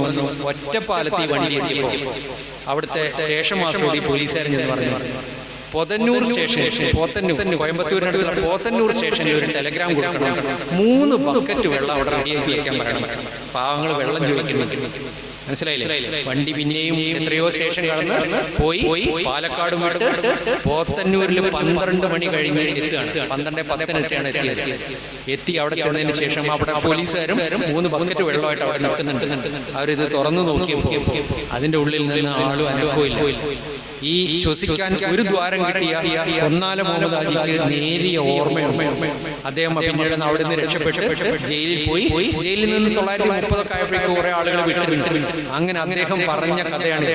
അദ്ദേഹം ഇത് ഇറക്കി കിടത്തി, വീണ ആൾക്കാരൊക്കെ കിടത്തി ഡോക്ടർ അപ്പഴേക്ക് വന്നിരുന്നു. എല്ലാവരും പരിശോധിച്ചു. അവിടെ കിടത്തിയ ആളുകളിൽ 56 ആളുകളുടെ ജീവൻ പോയിരുന്നു. എന്നിട്ട് ഈ കൊന്നാല മുഹമ്മദ് ഹാജി പറയുകയാണ്, അദ്ദേഹം തിരിച്ചു വന്നിട്ട് അയാളെ ഇന്റർവ്യൂ ചെയ്തു. വാഗൺ ട്രാജഡി സ്മരണിക എന്ന് പറയുന്ന ഒരു പുസ്തകമുണ്ട്, അബ്ദു ചെറുവാടി. അതിൽ അദ്ദേഹം പറഞ്ഞ വാക്ക് അതുപോലെ എഴുതി വെച്ചിരിക്കുകയാണ്, മത്തി വറ്റിച്ച പോലെ ഉണ്ടായിരുന്നു. തുറന്നു നോക്കി ഈ രക്തവും മൂത്രവും മാംസവും എല്ലാം കൂടെ ചേർന്ന് ആൾക്കാർ പരസ്പരം കടിച്ചു മാറ്റിയിട്ടുണ്ട്.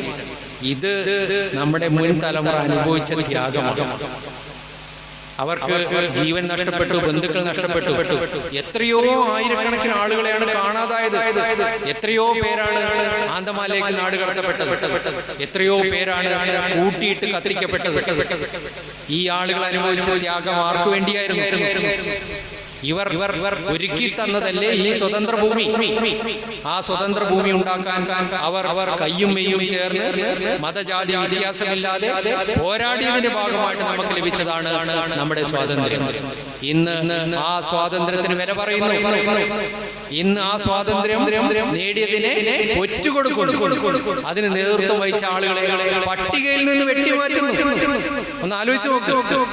നമ്മുടെ രക്തമാണ് അവർക്ക്, നമ്മുടെ ഗന്ധമാണ് അവർക്ക്, നമ്മുടെ മതമാണ് അവർക്ക്.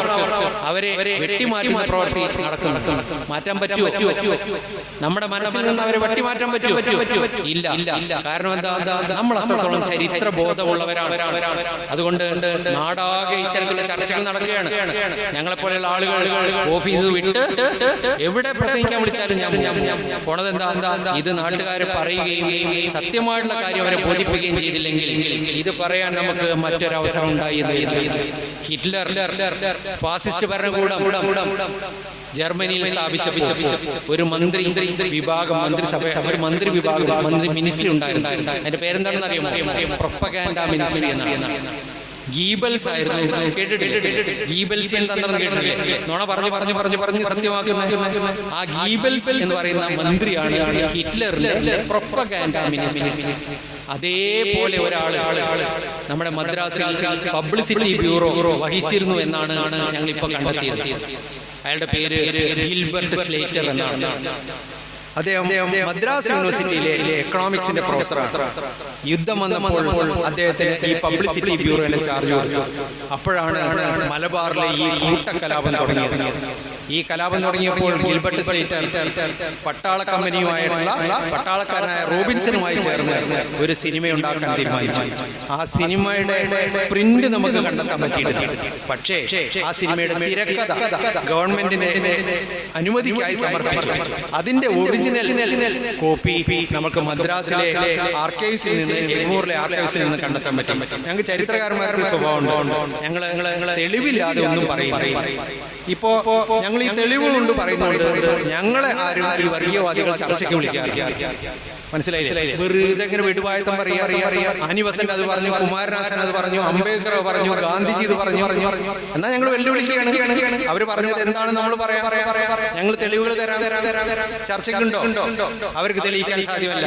ഞങ്ങളുടെ ചരിത്രകാരന്മാരുടെ ഇടയിൽ 921 സമരം ഐതിഹാസികമായ സ്വാതന്ത്ര്യ സമര പോരാട്ടമാണ്. അത് ആർക്കും നിഷേധിക്കാൻ സാധ്യമല്ല. ആ സമരത്തിന്റെ തീച്ചുളയിലാണ് അത് അടിച്ചമർത്തിയെങ്കിലും പിന്നീടുള്ള ദിവസങ്ങളിൽ നമ്മുടെ സ്വാതന്ത്ര്യ സമരം ശക്തമായത്. ആ മാപ്പിളമാർ ഒരുക്കി തന്ന പാഠങ്ങളാണ് 40കളിലെ പോരാട്ടമാക്കി നമ്മൾ മാറ്റിയതും നാം സ്വാതന്ത്ര്യം നേടിയെടുക്കാനുള്ള ഇടവേളയാക്കി മാറ്റിയത്. 931 വടകരയിൽ ഒരു വലിയ സമ്മേളനം ചേർന്നു. ഇന്ത്യൻ നാഷണൽ കോൺഗ്രസിന്റെ നേതൃത്വത്തിലാണ് ആ സമ്മേളനം നടക്കുന്നത്. ആ സമ്മേളനത്തിന്റെ ചെറിയ ഒരു ഭാഗം, ഒരു സമ്മേളനം വിട്ടുവന്ന തടവുകാരുടെ സമ്മേളനമായിരുന്നു. റിലീസ്ഡ് പൊളിറ്റിക്കൽ പ്രിസണേഴ്സ് കോൺഫറൻസ് എന്നാണ് ഇംഗ്ലീഷ് വിളിക്കുക. ആ സമ്മേളനത്തിന് വേണ്ടി ഒരു പന്തൽ ഒരുക്കിയിട്ടുണ്ട്. ആ പന്തലിൽ മുകളിൽ എഴുതി വെച്ചിട്ടുണ്ടായിരുന്നു നാരായണ മേനോൻ നഗർ. ആരാണ് ഈ നാരായണ മേനോൻ? മലബാർ കലാപത്തിന് നേതൃത്വം കൊടുത്ത ബ്രിട്ടീഷുകാരുടെ രേഖകളിൽ the most dangerous young man എന്ന് പറഞ്ഞ MP നാരായണ മേനോൻ. അയാളെ ബ്രിട്ടീഷുകാർ പിടിച്ചു. ബ്രിട്ടീഷ് രാജാവിനെതിരെ യുദ്ധം ചെയ്തു എന്ന് പറഞ്ഞു അദ്ദേഹത്തെ ജയിലിലിട്ടു. അദ്ദേഹത്തെ പുറത്തുവിടുന്നത് 1934-ലാണ്. അദ്ദേഹം ഒരു ഹിന്ദു സമുദായ അംഗമാണ്.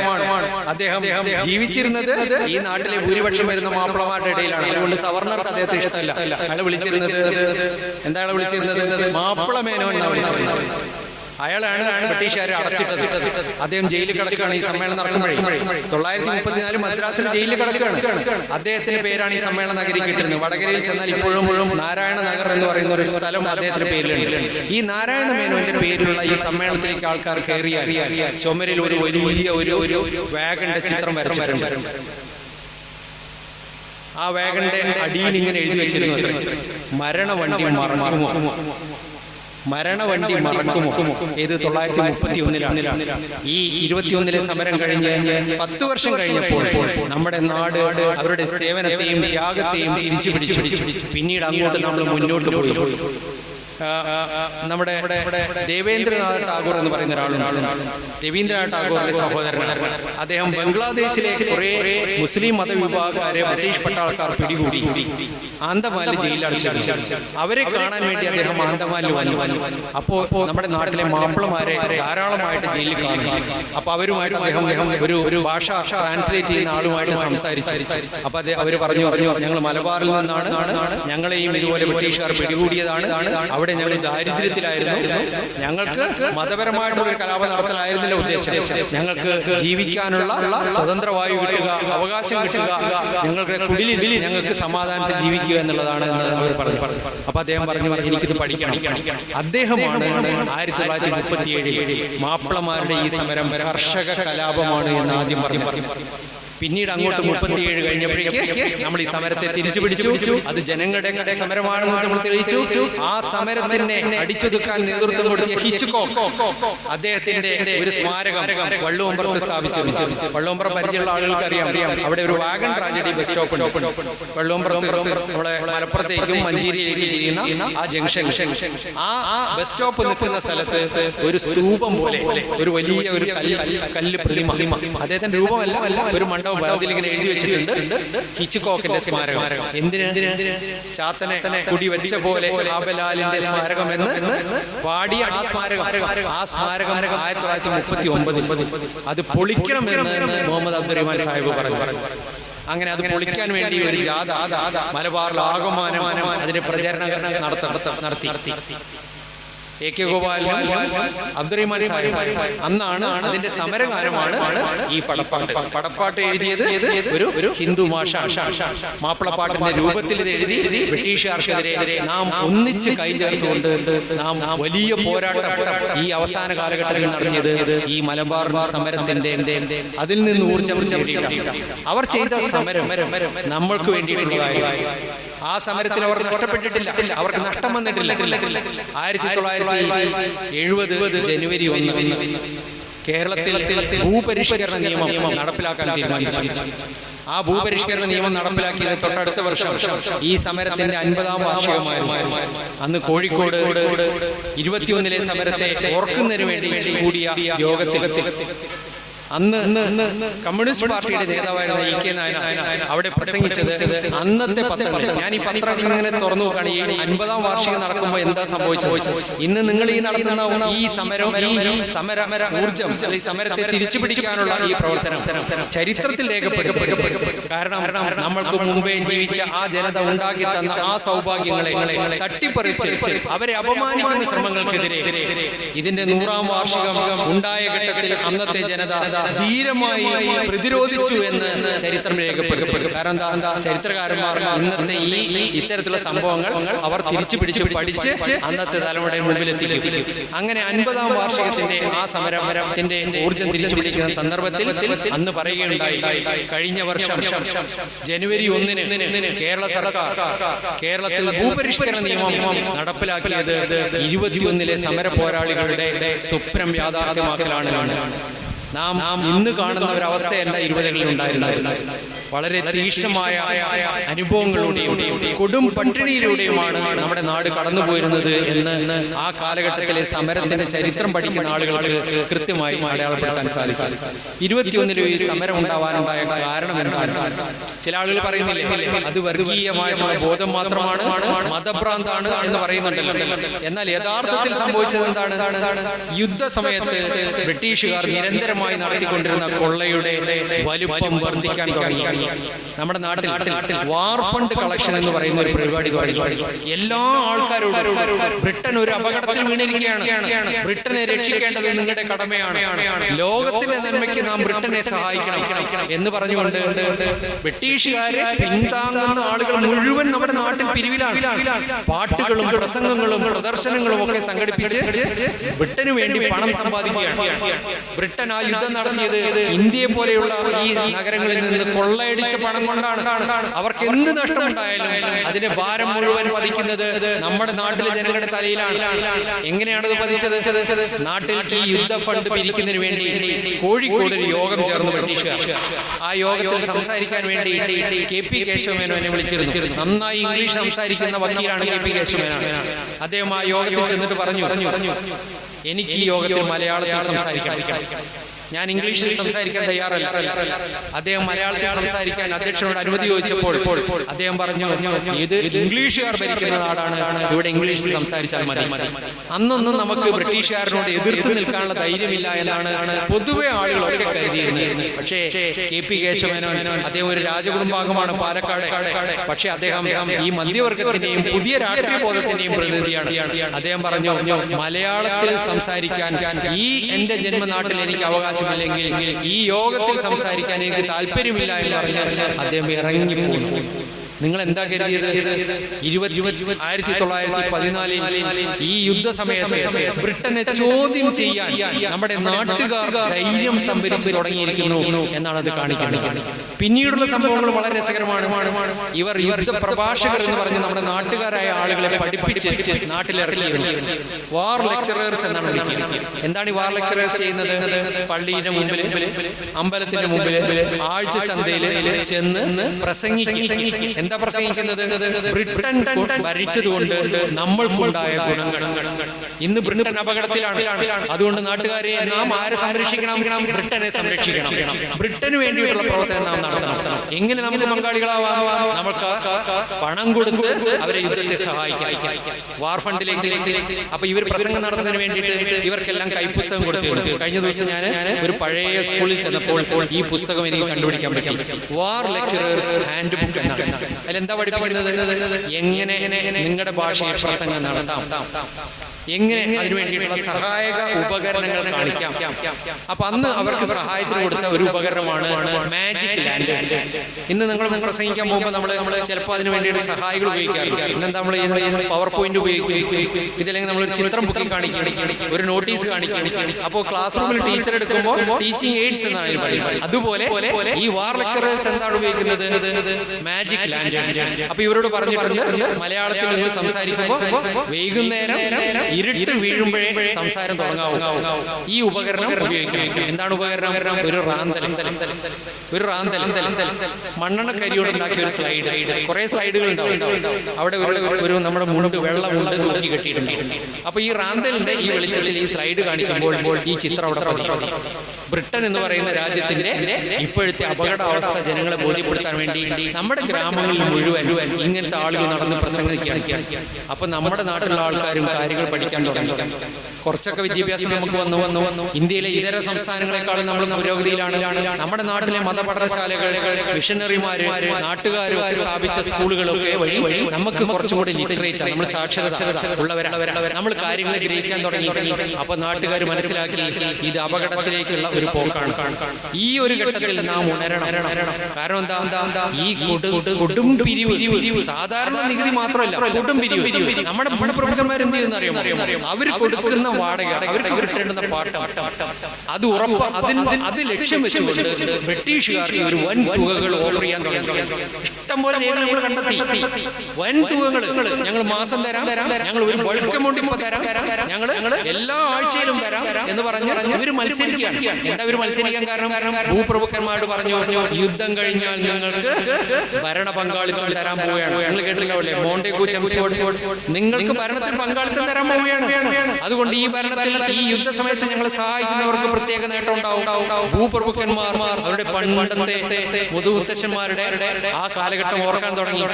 അവരുടെ എല്ലാ ജാതി പ്രമാണങ്ങളും പ്രാവീണ്യങ്ങളും കാണിക്കാനുള്ള കാലഘട്ടം, എല്ലാവരെയും തല്ലാനും കൊല്ലാനുള്ള അവകാശമുള്ള കാലഘട്ടം, കോടതികളില്ലാത്ത കാലഘട്ടം. ബ്രിട്ടീഷുകാരുടെ കോടതി വ്യവസ്ഥ വന്നപ്പോഴേക്കും കുറച്ചൊരു ചെറിയ മാറ്റം ഉണ്ടായിരുന്നു. എല്ലാം മാറിയെന്നല്ല, അതൊന്നും ഇല്ലാത്ത നാടുവാഴിത്ത കാലഘട്ടം തിരിച്ചു വരുമെന്ന് സ്വപ്നം കണ്ട ഭൂപ്രഭുക്കന്മാർ ബ്രിട്ടീഷുകാരുടെ സംരക്ഷണത്തിൽ വലിയ തുകകൾ ഓഫർ ചെയ്യുകയും നാട്ടിൽ തിരിച്ചെത്തി ഈ കുടിയാന്മാരോട് അവരുടെ നികുതി ഇരട്ടിയാക്കി തരണമെന്ന് പറയുകയും ചെയ്യും. ഭൂപ്രഭു എന്ത് ചെയ്യുന്നു? അയാൾ തന്റെ ഭൂമിയെ വലിയ കുടിയാന്മാർക്ക് കൊടുക്കും. കെ മാധവൻ നായർ ഒരു വലിയ കുടിയാനാണ്. അദ്ദേഹം എന്ത് ചെയ്യും? അത് ചെറിയ കുടിയാന്മാർക്ക് കൊടുക്കും. അവരെയാണ് വെറും പാട്ടക്കാരെന്ന് പറയുന്നത്. ഞാനും നിങ്ങളൊക്കെ ഉൾക്കൊള്ളുന്ന ഈ സാധാരണക്കാരായ ആളുകൾ 50 സെന്റ്, 25 സെന്റ്, 1 ഏക്കറും ഒക്കെ കൃഷിസ്ഥലം പാട്ടത്തിനെടുത്ത് അതിലൊരു കുടിലും കെട്ടി താമസിച്ച് ജീവിക്കുന്നവരാണ്. അത് ചിലപ്പോൾ പല തലമുറകളായി നമ്മൾ ഒരു 12 വർഷം കഴിയുമ്പോൾ ഇങ്ങനെ പുതുക്കി പോരുന്നവരാണ്. ഈ നാട്ടുപ്രമാണി ഈ പാട്ടം വർദ്ധിപ്പിച്ചു. ഇത് കൂടാതെ പാട്ടം തരാത്തവനെ കുടിയൊഴിപ്പിക്കാൻ തുടങ്ങി. കുടിയൊഴിപ്പിക്കൽ ഒരു ജീവൽ പ്രശ്നമാണ് അന്നത്തെ. ആരും ശ്രദ്ധിക്കാനില്ല സാധാരണക്കാരായ ആളുകളെ. പാട്ടം തന്നില്ല എന്ന് പറഞ്ഞ് എന്താ പറയാ, ഒരാൾ ഇത് അനുഭവിച്ചു കൊണ്ടിരിക്കുമ്പോൾ അതിന് മുകളിൽ മറ്റൊരാൾക്ക് മേൽചാർത്ത് കൊടുക്കും. മേൽചാർത്ത് എന്നുള്ള വാക്ക് കേട്ടിട്ടുണ്ട്. അതായത് 12 വർഷത്തേക്ക് നാം പാട്ടം കൊടുത്തതാണ് 12 സെന്റ് അല്ലെങ്കിൽ 50 സെന്റ്. ഒരു ദിവസം കൊണ്ട് ഈ പാട്ടക്കാലാവധി കഴിയുന്നതിന് മുമ്പ് അവിടേക്ക് പുതിയൊരാൾ വന്ന് അയാൾ അത് സ്വന്തമാക്കുന്നു, നമ്മുടെ ഇറങ്ങി പോകാൻ പറയുന്നു. അതിനെയാണ് മേൽചാർത്ത് എന്ന് പറയുന്നത്. കാലം കഴിയുന്നതിന് മുമ്പേ മേൽചാർത്ത് കൊടുക്കുക, പാട്ടം കൊടുക്കാതിരുന്ന. ഇതിന് സൗകര്യമുള്ള ഒരു സമയമായിരുന്നു യുദ്ധസമയം. അപ്പോൾ യുദ്ധസമയത്ത് ഇത് ജനങ്ങളെ പൊറുതിമുട്ടിച്ചു. ആരെയാണ് പൊറുതിമുട്ടിക്കുന്നത്? ഏറ്റവും താഴെ തട്ടിലുള്ള, ജീവിക്കാൻ വേണ്ടി 10 സെന്റും 25 സെന്റും ഒക്കെ ഭൂമി പാട്ടത്തിനെടുത്ത് കൃഷി ചെയ്യുന്ന ആൾക്കാർ. ഇതാണ് ഈ പൊറുതിമുട്ടലാണ് നമ്മുടെ രാഷ്ട്രീയ ബോധത്തെ വർദ്ധിപ്പിച്ചത്. അപ്പോഴാണ് സ്വരാജ്യം എന്ന് പറയുന്ന ഒരു പ്രസ്ഥാനം ഇന്ത്യയിൽ ആകമാനം ഉണ്ടാവുന്ന. അതിനെ ഹോം റൂൾ എന്നാണ് വിളിക്കുന്നത്. ആ ഹോം റൂളിന്റെ നേതാവായിരുന്നു ആനി ബസന്റ്. ആനി ബസന്റ് നമ്മുടെ നാട്ടിൽ മലബാറിൽ വളരെ പ്രശസ്തയായിരുന്നു. വസന്ത മാതാവ് എന്നാണ് അവരെ വള്ളത്തോളിനെ പോലെയുള്ള ആളുകളൊക്കെ വിളിക്കുന്നത്. വെള്ളക്കാരി, ഇന്ത്യക്ക് ജനിച്ചു വെച്ച ദത്തുപുത്രിയാണ്. അവർ വന്നു അവര് ഈ മധ്യവർഗക്കാരായ ആളുകളെയൊക്കെ രാഷ്ട്രീയവൽക്കരിച്ചു. അവരെയൊക്കെ സമരപഥത്തിൽ ഇറക്കി. അപ്പോൾ ആൾക്കാർ കരുതി ആനി ബസന്റ് ആരാധിക്കപ്പെടേണ്ടവളാണ്.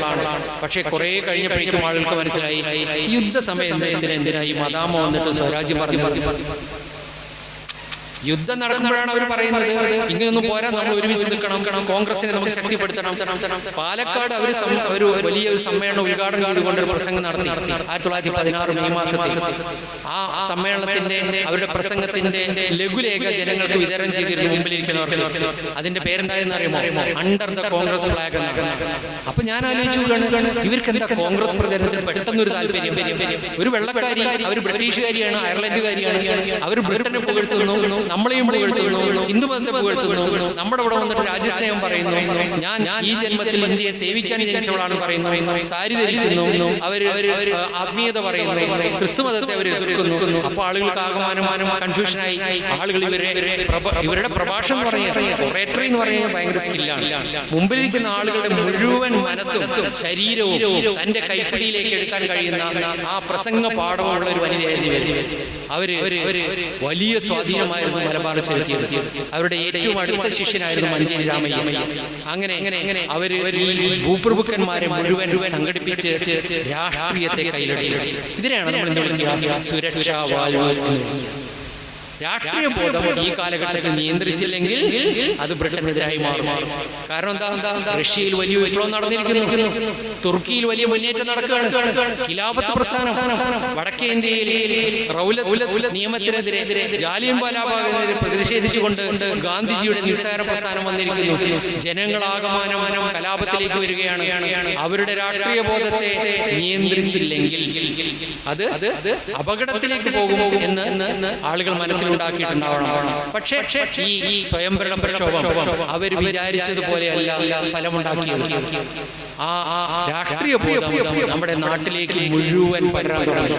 എന്നെയും നിങ്ങളെയും പോലെയുള്ള ആളുകൾ ബ്രിട്ടൻ എന്താണ്, റഷ്യ എന്താണ്, നമ്മുടെ നാടിന് പുറത്ത് എന്താണ്, എന്നാണ് ഇന്ത്യ ബ്രിട്ടൻ അടിമയായത് എന്നൊക്കെ ഈ ചെറിയ ചെറിയ പ്രഭാഷണങ്ങളിലൂടെയും ലഘുലേഖകളിലൂടെയും പഠിക്കാൻ തുടങ്ങി. അന്ന് അവര് ഇംഗ്ലീഷ് ഭാഷ അറിയാവുന്ന ചെറുപ്പക്കാർക്ക് വിതരണം ചെയ്ത ഒരു ലഘുലേഖയുടെ പേര് ദ പൊളിറ്റിക്സ് ഓഫ് സന്ധ്യാകാലം, മെസ്സേജ് ഫ്രം റഷ്യ എന്നാണ്. റഷ്യയിൽ എന്തോ സംഭവിച്ചിരിക്കുന്നു, സന്ധ്യാകാലത്തിന്റെ രാഷ്ട്രീയം വന്നിരിക്കുന്നു. ഞാൻ എറണാകുളത്ത് പോയപ്പോൾ 1920 ബ്രിട്ടീഷുകാർ എറണാകുളത്തെ ഭരണാധികാരിക്ക് അയച്ച ഒരു കത്തിന്റെ പേര് ബോൾഷെവിക് മെനേസ് എന്നാണ്. ബോൾഷെവിക്. തുടർന്ന് വായിച്ചെന്താ, ഖിലാഫത്ത് എന്ന ഓമന പേര് ബോൾഷെവിക്കുകാർ നമ്മുടെ നാട്ടിൽ ഇറങ്ങിയിട്ടുണ്ട്. തുർക്കിയിൽ നിന്ന് വരുന്നത് ഖിലാഫത്ത് ഐഡിയോളജി അല്ല, എന്താണ്? ബോൾഷെവിസമാണ്. അതുകൊണ്ട് ബോൾഷെവിസത്തിന്റെ പേരിലാണ് ഇവർ പ്രവർത്തനം നടത്തുന്നത്. ഖിലാഫത്ത് അടിച്ചമർത്തണം, ഇല്ലെങ്കിൽ വിപ്ലവങ്ങൾ ഉണ്ടാവും. അപ്പൊ ഖിലാഫത്തിനെയും ഇതിനെയും ബന്ധിപ്പിച്ചുകൊണ്ടുള്ള പ്രചരണം ബ്രിട്ടീഷുകാർ നടത്തുന്നു. ചുരുക്കി പറഞ്ഞാൽ നാടാകമാനം ബ്രിട്ടീഷ് വിരുദ്ധമായി മാറിക്കൊണ്ടിരിക്കുകയാണ്.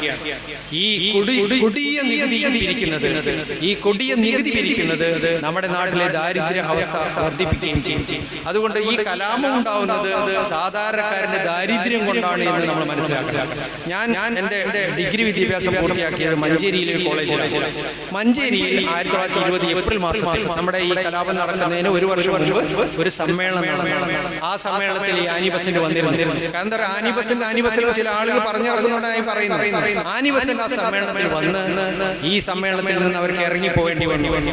ആ സമ്മേളനത്തിനെ കുറിച്ച് ഓർമ്മക്കുറിപ്പ് എഴുതിയിട്ടുള്ള മഞ്ചേരി രാമയ്യ ഒരു സ്ഥലത്ത് എഴുതിയിരിക്കുന്നത്, സാധാരണക്കാർ അവർക്ക് അവകാശമില്ലാത്ത രാഷ്ട്രീയം സംസാരിച്ചുകൊണ്ട് സമ്മേളനത്തിൽ പ്രതിനിധികളായി വന്നു. വാരികുന്നത്തൊക്കെ ആ സമ്മേളനത്തിൽ പ്രതിനിധികളെ ചേർക്കാൻ വേണ്ടി നാടാകെ നടന്ന് അവർക്ക് പണം കൊടുത്ത് മെമ്പർഷിപ്പ് എടുപ്പിച്ച് സമ്മേളനത്തിൽ എത്തിച്ചിട്ടുണ്ട്. ആ സമ്മേളനത്തിൽ സാധാരണക്കാർ വോട്ട് ചെയ്തപ്പോൾ 1200 പ്രതിനിധികളാണ് സാധാരണക്കാരായ ആ സമ്മേളനത്തിൽ പങ്കെടുത്തത്. മുമ്പുള്ള തീരുമാനങ്ങളെ മാറ്റിച്ചുകൊണ്ട് ബ്രിട്ടീഷുകാർക്ക് അനുകൂലമായ തീരുമാനമെടുക്കുന്നതിനെ ഇവർ എതിർക്കുകയും സമ്മേളനത്തിലെ നേതാക്കന്മാർക്ക് ഇറങ്ങിപ്പോവേണ്ടി വരും. ആനി ബസന്റും ഭൂപ്രഭുക്കന്മാരൊക്കെ ഇറങ്ങിപ്പോയി. എന്നിട്ട് അവർ വിതരണം ചെയ്തിരുന്ന ഒരു ലഘുലേഖ, ആ ലഘുലേഖ മഞ്ചേരി രാമയ്യ തട്ടിപ്പറിച്ചു വാങ്ങിയെന്നാണ് എഴുതുന്നത്. എന്നിട്ട് അദ്ദേഹം പറയുകയാണ്, ഞാൻ സദസ്സിലേക്ക് ഇറങ്ങി ചെന്ന് ഈ മാപ്പിളമാർ ഇങ്ങനെ കൈമാറുന്ന ഒരു ലഘുലേഖ ഞാൻ തട്ടിപ്പറിച്ചു വാങ്ങിച്ചു. എന്താണ് ലഘുലേഖയുടെ പേര്? തുർക്കെ മുവാലത്ത് എന്നാണ്. തുർക്കിയിൽ സംഭവിച്ചത് എന്നാണ് അതിൽ എഴുതിയിട്ടുള്ളത്. അപ്പോൾ അത് വാങ്ങിക്കുമ്പോൾ ഇത് കൈമാറ്റം ചെയ്യുന്ന മാപ്പിളമാരെ ചേറുമടക്കുന്നുണ്ടായിരുന്നു. എന്താ പറയുന്നത്? എന്നെയും നിങ്ങളെയും പോലെയുള്ള ആളുകൾക്ക് രാഷ്ട്രീയ പ്രവേശനം കിട്ടി എന്നുള്ളതാണ്. 20 അവർ രംഗത്ത് വന്നപ്പോൾ ഭൂപ്രഭുക്കന്മാർക്ക് ഇറങ്ങിപ്പോവേണ്ടി വന്നു. അതാണ് ഹിന്ദു പത്രത്തിന്റെ എഡിറ്ററായിരുന്ന കസ്തൂരി രംഗയ്യങ്കാറും ആനി ബസന്റും മങ്കട കൃഷ്ണവർമ്മരാജിയും ഒക്കെ സമ്മേളനത്തിൽ നിന്ന് ഇറങ്ങിപ്പോയി. അങ്ങനെ നാം സാധാരണക്കാരുടെ രാഷ്ട്രീയം തുടങ്ങി. ആ വിജയമാണ് 21 നമുക്ക് ഒരു വലിയ ജനകീയ സമരം നിർമ്മിച്ചെടുക്കാനുള്ള ധൈര്യം നൽകിയത്. അത് ഇന്ത്യയിൽ ആകമാനം മാറ്റം ഉണ്ടാക്കിയിട്ടുണ്ട്. കാരണം ഗാന്ധി സമരരംഗത്തേക്ക് വന്നത് കഴിഞ്ഞതിന് ശേഷം അദ്ദേഹം ഇന്ത്യ ആകമാനം സന്ദർശിച്ച് ദക്ഷിണേന്ത്യയിലെ രാഷ്ട്രീയ ബോധത്തെക്കുറിച്ച് അദ്ദേഹം പറഞ്ഞത് home rule has become A മന്ത്രം ഇൻ എവരി കോട്ടേജ്. എല്ലാ കുടിലുകളിലും സ്വരാജ്യം എന്ന് പറയുന്ന ആശയം ചെന്നെത്തിയിരിക്കുന്നു. അത് ആനി ബസന്റിന്റെ സംഭാവനയാണെന്ന് പറയുന്നുണ്ട്. പക്ഷെ അദ്ദേഹം ആനി ബസൻ പിന്നീട് തെറ്റുന്നുണ്ട്. അപ്പോൾ അത്രത്തോളം രാഷ്ട്രീയ ബോധം നമുക്ക് വന്നിട്ടുണ്ടെന്നാണ് അത് കാണിക്കുന്നത്. മലബാറിൽ പ്രത്യേകിച്ച് നമ്മുടെ വിദ്യാഭ്യാസ നിലവാരം കുറച്ച് കൂടുതലായതുകൊണ്ട് നമുക്ക് രാഷ്ട്രീയ ബോധം നന്നായി വന്നു എന്ന് ഇതിൽ കാണിക്കുന്നു. അങ്ങനെ ഈ രാഷ്ട്രീയ ബോധം ഇങ്ങനെ വളർന്നു ഘട്ടത്തിലാണ് ഗാന്ധിജി നമ്മുടെ കോഴിക്കോട്ടേക്ക് 1920 ഏപ്രിൽ മാസത്തിൽ ഷൗക്കത്ത് അലിയുമായി സന്ദർശനത്തിന് വരുന്നത്. അതാണ് ഗാന്ധിജിയുടെ ആദ്യത്തെ സന്ദർശനം. കഴിഞ്ഞ വർഷം അതിന്റെ 100ാം വാർഷികമായി. എങ്ങനെയാണ് അദ്ദേഹം വരുന്നത്? അദ്ദേഹം മധുരയിൽ നിന്ന് മംഗലാപുരത്തേക്ക് പോകുന്ന വഴിക്ക് ഒരു സ്ഥലത്തെ അദ്ദേഹം ഇറങ്ങുന്നുള്ളൂ. അത് കോഴിക്കോട് അദ്ദേഹം ഇറങ്ങുമ്പോൾ ഷൗക്കത്ത് അലിയും അദ്ദേഹത്തിന്റെ കൂട്ടത്തിലുണ്ട്. നിങ്ങളൊന്ന് ആലോചിച്ച് നോക്കൂ, ആ കാലഘട്ടത്തിൽ ഷൗക്കത്ത് അലിയും ഗാന്ധിജിയും ഒരു വേദിയിൽ കൈയോട് കൈ തൊട്ടുരുമിയിരിക്കുന്നു. അവർ ഒരു കാര്യം തന്നെ സംസാരിക്കുന്നു. ആ സംസാരം കേൾക്കാൻ വേണ്ടി മലബാറിന്റെ നാനാഗ്രാമങ്ങളിൽ നിന്നുള്ള ആളുകൾ കോഴിക്കോട് പട്ടണത്തിലേക്ക് പോയി. അത് കേട്ടു. അവർ ഹർഷാരവം മുഴക്കി. അവർ ഗാന്ധിജിയും ഷൗക്കത്ത് അലിയുമായി ചേർന്നു. ഖിലാഫത്ത് പ്രസ്ഥാനം ദേശീയ പ്രസ്ഥാനമായി മാറി. ആ സമ്മേളനം കഴിഞ്ഞ് തിരിച്ചു വരുന്ന ഓരോ അണികളിലും ഉണ്ടായ മനോവികാരം എന്താണ് എന്ന് നിങ്ങൾക്ക് ഊഹിക്കാവുന്നതേ ഉള്ളൂ. ഇതാ ഏതാനും ദിവസങ്ങൾക്കുള്ളിൽ നിസ്സഹകരണവും ഖിലാഫത്ത് പ്രസ്ഥാനവും അവസാനിക്കുമ്പോൾ നമ്മുടെ രാജ്യം ബ്രിട്ടീഷുകാരിൽ നിന്ന് മോചനം നേടിയിരിക്കുന്നു. നാം നടത്തുന്ന പ്രവർത്തനം ഗാന്ധിജി ആഹ്വാനം ചെയ്തതുപോലെ സമാധാനവും നിസ്സഹകരണത്തിന്റെയും അടിസ്ഥാനത്തിലുള്ളതായിരിക്കും എന്ന് വികാരം നാട്ടിൽ ആകമാനം പ്രചരിക്കാൻ തുടങ്ങി. അത് കഴിഞ്ഞിട്ട് ബ്രിട്ടീഷ് ഏകൾ എന്താണ് പറയുന്നത്? നാട്ടിലൊക്കെ ആകമാനം രാഷ്ട്രീയ ബോധം വന്നിട്ടുണ്ട്. എല്ലായിടത്തും ചായപ്പീടിയയിലും രാഷ്ട്രീയ പാർട്ടികളുടെ ഓഫീസുകളിലും രാഷ്ട്രീയമാണ് സംസാരിക്കുന്നത്. ബ്രിട്ടീഷ് പോലീസ് എന്ന് വെറുതെ ശല്യം ഉണ്ടാക്കാൻ തുടങ്ങി. തിരൂരങ്ങാടിയിൽ എങ്ങനെയാണ് പ്രശ്നം തുടങ്ങിയത്? അവിടെയുള്ള ഖിലാഫത്ത് കമ്മിറ്റി ഓഫീസിലും കോൺഗ്രസിന്റെ ഓഫീസിലും പോലീസ് എന്ന് കൊടികളെ ചോദ്യം ചെയ്യുകയും ആളുകളെ പിടിച്ചു വലിക്കുകയും ഒക്കെ ചെയ്തു. അതാണ് ആളുകളെ പ്രകോപിപ്പിച്ച് അവിടെ ഒരു പ്രശ്നമായി മാറിയത്. അപ്പൊ നാട്ടിൽ രാഷ്ട്രീയ ബോധം വരികയും ദാരിദ്ര്യത്തിൽ നിന്ന് മോചനം നേടാൻ ആൾക്കാർ ചിന്തിക്കുകയും ചെയ്തു തുടങ്ങിയ ഒരു ഘട്ടത്തിലാണ് ഈ സംഭവങ്ങൾ ഉണ്ടാവുന്നത്. ഇത് കൊടുമ്പിരി കൊണ്ട് നിൽക്കുമ്പോൾ നമ്മുടെ നാട്ടിലെ നാടുവാഴിമാർ ബ്രിട്ടീഷ് പക്ഷത്താണ്. അവർ ബ്രിട്ടീഷുകാരുടെ ഏജന്റാണ്. അതുകൊണ്ടാണ് ഈ സമരം ജന്മിത്വത്തിനും സാമ്രാജ്യത്തിനും എതിരായിട്ടുള്ള ഒരു സമരമായിരുന്നു എന്ന് നമ്മൾ പറയാൻ കാരണം. ബ്രിട്ടീഷുകാർ നേരിട്ടല്ല ഭരിക്കുന്നത്. മലബാറിൽ അവർ ചെയ്തിരുന്നത് ഏജന്റുമാരെ വെച്ചുള്ള ഭരണമായിരുന്നു. അതിനെ ഞങ്ങൾ ചരിത്രത്തിന്റെ ഭാഷയിൽ കൊളാബറേറ്റേഴ്സ് എന്നാണ് വിളിക്കുക, സഹകാരികൾ. നമ്മുടെ വാഗൺ ട്രാജഡി അന്വേഷണ കമ്മീഷൻ റിപ്പോർട്ട് ഞാൻ പറഞ്ഞില്ലേ, അതിൽ AR നാപ്പ് എന്ന് പറയുന്ന ഉദ്യോഗസ്ഥനാണ് അതിന്റെ ചെയർമാൻ. മെമ്പർമാർ ആരാണെന്ന് പറയാം. ആ മെമ്പർമാർ ഒരാൾ മങ്കട കൃഷ്ണവർമ്മ രാജയാണ്. ഇങ്ങ് പൊന്നാനി വരെ ഭൂമിയിൽ ആധിപത്യം ഉണ്ടായിരുന്ന മങ്കട കൃഷ്ണവർമ്മ രാജ. രണ്ടാമത്തെ ആളാരാണ്? കല്ലടി മൊയ്തുട്ടി സാഹിബ്, ഏറ്റവും ധനികനായ മണ്ണാർക്കാട് മൊയ്തുട്ടി സാഹിബ്. മൂന്നാമത്തെ ആളോ വക്കീലായ മഞ്ചേരി രാമയ്യർ. ഈ റിപ്പോർട്ട് നമ്മളൊന്ന് വായിച്ചു നോക്കണം. മഞ്ചേരി രാമയ്യർ എത്ര നീതിമാനായ ഒരു രാജ്യസ്നേഹിയാണ് എന്ന് നമുക്ക് അതിൽ നിന്ന് കണ്ടെത്താൻ പറ്റും. അദ്ദേഹം ഈ ട്രെയിനിന്റെ അന്വേഷണ കമ്മീഷനിൽ അംഗമായപ്പോൾ അദ്ദേഹം പറഞ്ഞു, എനിക്ക് ആ വാഗൺ കാണാനാണ്. അങ്ങനെ ആ വാഗൺ കോഴിക്കോട്ടേക്ക് എത്തിച്ചു. അതിന്റെ ചിത്രമുണ്ട് നമ്മൾ. ആ ഒഴിഞ്ഞ വാഗൺ കോഴിക്കോട്ടേക്ക് എത്തിച്ച് അദ്ദേഹവും അദ്ദേഹത്തിന്റെ പ്യൂണും അത് അളക്കുന്നതിന്റെ ചിത്രം അദ്ദേഹം എടുത്തു വെച്ചിട്ടുണ്ട്. എന്താ പറഞ്ഞത്? ഒരു മനുഷ്യനെ നിവർന്നു നിൽക്കാൻ എത്ര സ്ഥലം വേണം? ശാസ്ത്രീയമായിട്ടാണ് അദ്ദേഹം പഠിക്കുന്നത്. എന്നിട്ട് അത് വെച്ച് നോക്കുമ്പോൾ അദ്ദേഹം പറഞ്ഞു, 20ഓ 25ഓ ആളുകൾക്ക് മാത്രം സഞ്ചരിക്കാൻ പറ്റുന്ന ഒരു വാഹനത്തിലേക്ക് 100 പേരെ ഇടിച്ചു കയറ്റിയത് അവരെ കൊല്ലുന്നതിന് വേണ്ടി മാത്രമാണ്. അതുകൊണ്ട് ഇത് പർപ്പസ്ഫുൾ ആയിട്ടുള്ള കൊലപാതകമാണ് എന്ന് അദ്ദേഹം പറഞ്ഞു. അദ്ദേഹത്തിന്റെ കമന്റ് ഈ നാപ്പ് സാഹിബിന് എഴുതി കൊടുത്തപ്പോ നാപ്പ് പറഞ്ഞു ഇതിൽ ചേർക്കാൻ പറ്റില്ല. നിങ്ങൾക്ക് ഇത് ചേർക്കണമെന്ന് നിർബന്ധം ഉണ്ടെങ്കിൽ അത് വേറെ എവിടെയെങ്കിലും ചേർത്തോളണം. ഇത് ബ്രിട്ടീഷ് സർക്കാരിന്റെ നിയമം അനുസരിച്ച് പറ്റില്ല. അപ്പോ രാമയ്യർ പറഞ്ഞു, ഞാനൊരു ക്രിമിനൽ വക്കീലാണ്, ഈ കമ്മീഷനിൽ മെമ്പറായിട്ടുണ്ടെങ്കിൽ ഇതിന്റെ ഉള്ളിൽ എന്റെ റിപ്പോർട്ട് കാണും. അങ്ങനെ അദ്ദേഹത്തിന് നിയമപരിജ്ഞാനം കൊണ്ട് അത് അപ്പൻഡിക്സ് ആയിട്ടാണ്. ആ വാഗൺ ട്രാജഡി എൻക്വയറി കമ്മീഷൻ റിപ്പോർട്ടിലെ അപ്പൻഡിക്സ് വായിച്ചാൽ എങ്ങനെയാണ് ഒരാൾക്ക് നിയമം ഉപയോഗിച്ച് ബ്രിട്ടീഷുകാരനെ എതിരാകാൻ പറ്റുന്ന അദ്ദേഹം അവിടെ എഴുതി വെച്ചിട്ടുണ്ട്. ബാക്കി രണ്ടുപേരും കൃഷ്ണവർമ്മ രാജ, കല്ലടി ബ്രിട്ടീഷുകാർ എന്ത് എഴുതി വെച്ചിട്ടുണ്ടോ അവിടെ ഒപ്പിട്ടു. അതിനവർക്ക് പ്രതിഫലം കിട്ടിയത് എങ്ങനെയാണ്? ഒരാൾക്ക് ദിവാൻ ബഹദൂർ പട്ടം കൊടുത്തു, മറ്റേയാൾക്ക് റാവു ബഹദൂർ പട്ടം കൊടുത്തു. അവർ രണ്ടുപേരും ആ പട്ടം കിട്ടി. ഞങ്ങൾ ഒരു ദിവസം കുഴൽമന്ദം എന്ന് പറയുന്ന ഒരു സ്ഥലമുണ്ട് പാലക്കാട്. പ്രാദേശിക ചരിത്ര പഠനത്തിന് അവിടെ പോയപ്പോൾ ഒരു നായർ വീട്ടിൽ ചെന്നു. അപ്പോൾ ചരിത്രങ്ങൾ സംസാരിച്ചുകൊണ്ടിരിക്കുമ്പോൾ അവർ പലതും ഇങ്ങനെ പറഞ്ഞതിനിടയ്ക്ക് അയാൾ പറഞ്ഞു എൻ്റെ അമ്മാവൻ MSPയിലായി. ഞങ്ങൾ കുട്ടിക്കാലത്ത് അയാളെ വീട്ടിൽ കളിക്കാൻ പോയപ്പോൾ അവിടെ ഒരു മെഡലുണ്ട്. അപ്പം ഞാൻ ചോദിച്ചത് എന്താ? അത് വാര്യംകുന്നത്തിന് പിടിച്ചു കൊടുത്തതിന് കിട്ടിയ മെഡലാണ്. വാര്യംകുന്നത്തിന് പിടിച്ചു കൊടുത്തപ്പോൾ ഞാനതിപ്പോൾ കാണാൻ പറ്റും. കോഴിക്കോട് എവിടെ താമസം ഞാൻ അന്വേഷിച്ചു. അപ്പൊ അവരതും കണ്ട് ഇതാണ് നമ്മുടെ നാട്ടിലെ സഹകാരികളുടെ രീതി. നമ്മുടെ നാട്ടിലെ എല്ലാവരും സ്വാതന്ത്ര്യ സമരത്തിൽ പങ്കാളികളായിരുന്നു. അന്നും നമ്മളെ ഒറ്റി കൊടുക്കുന്ന ആളുകൾ നമ്മുടെ നാട്ടിലുണ്ടായിരുന്നു. ഷൂ നക്കുന്ന ആളുകൾ നമ്മുടെ നാട്ടിലുണ്ടായിരുന്നു. ബ്രിട്ടീഷുകാരെ അനുസരിച്ച് ഞങ്ങൾ എത്ര കാലം വേണോ ജീവിച്ചോളാം എന്ന് പറഞ്ഞിരുന്ന ആളുകൾ നമ്മുടെ നാട്ടിലുണ്ടായിരുന്നു. പക്ഷേ സാധാരണക്കാരായ എന്നെയും നിങ്ങളെയും പോലെയുള്ള ആളുകൾ, നമ്മുടെ പുത്രപൗത്രന്മാർക്കെങ്കിലും ഈ നാട്ടിലെ സ്വതന്ത്രമായി ശ്വസിക്കാനുള്ള ഒരു കാലഘട്ടം ഉണ്ടാവണ്ടേ എന്ന് സ്വപ്നം കണ്ടാണ് അവർ സ്വാതന്ത്ര്യ സമരത്തിൽ പങ്കെടുത്തത്. അതുകൊണ്ടാണ് നമുക്ക് സ്വാതന്ത്ര്യം കിട്ടിയത്.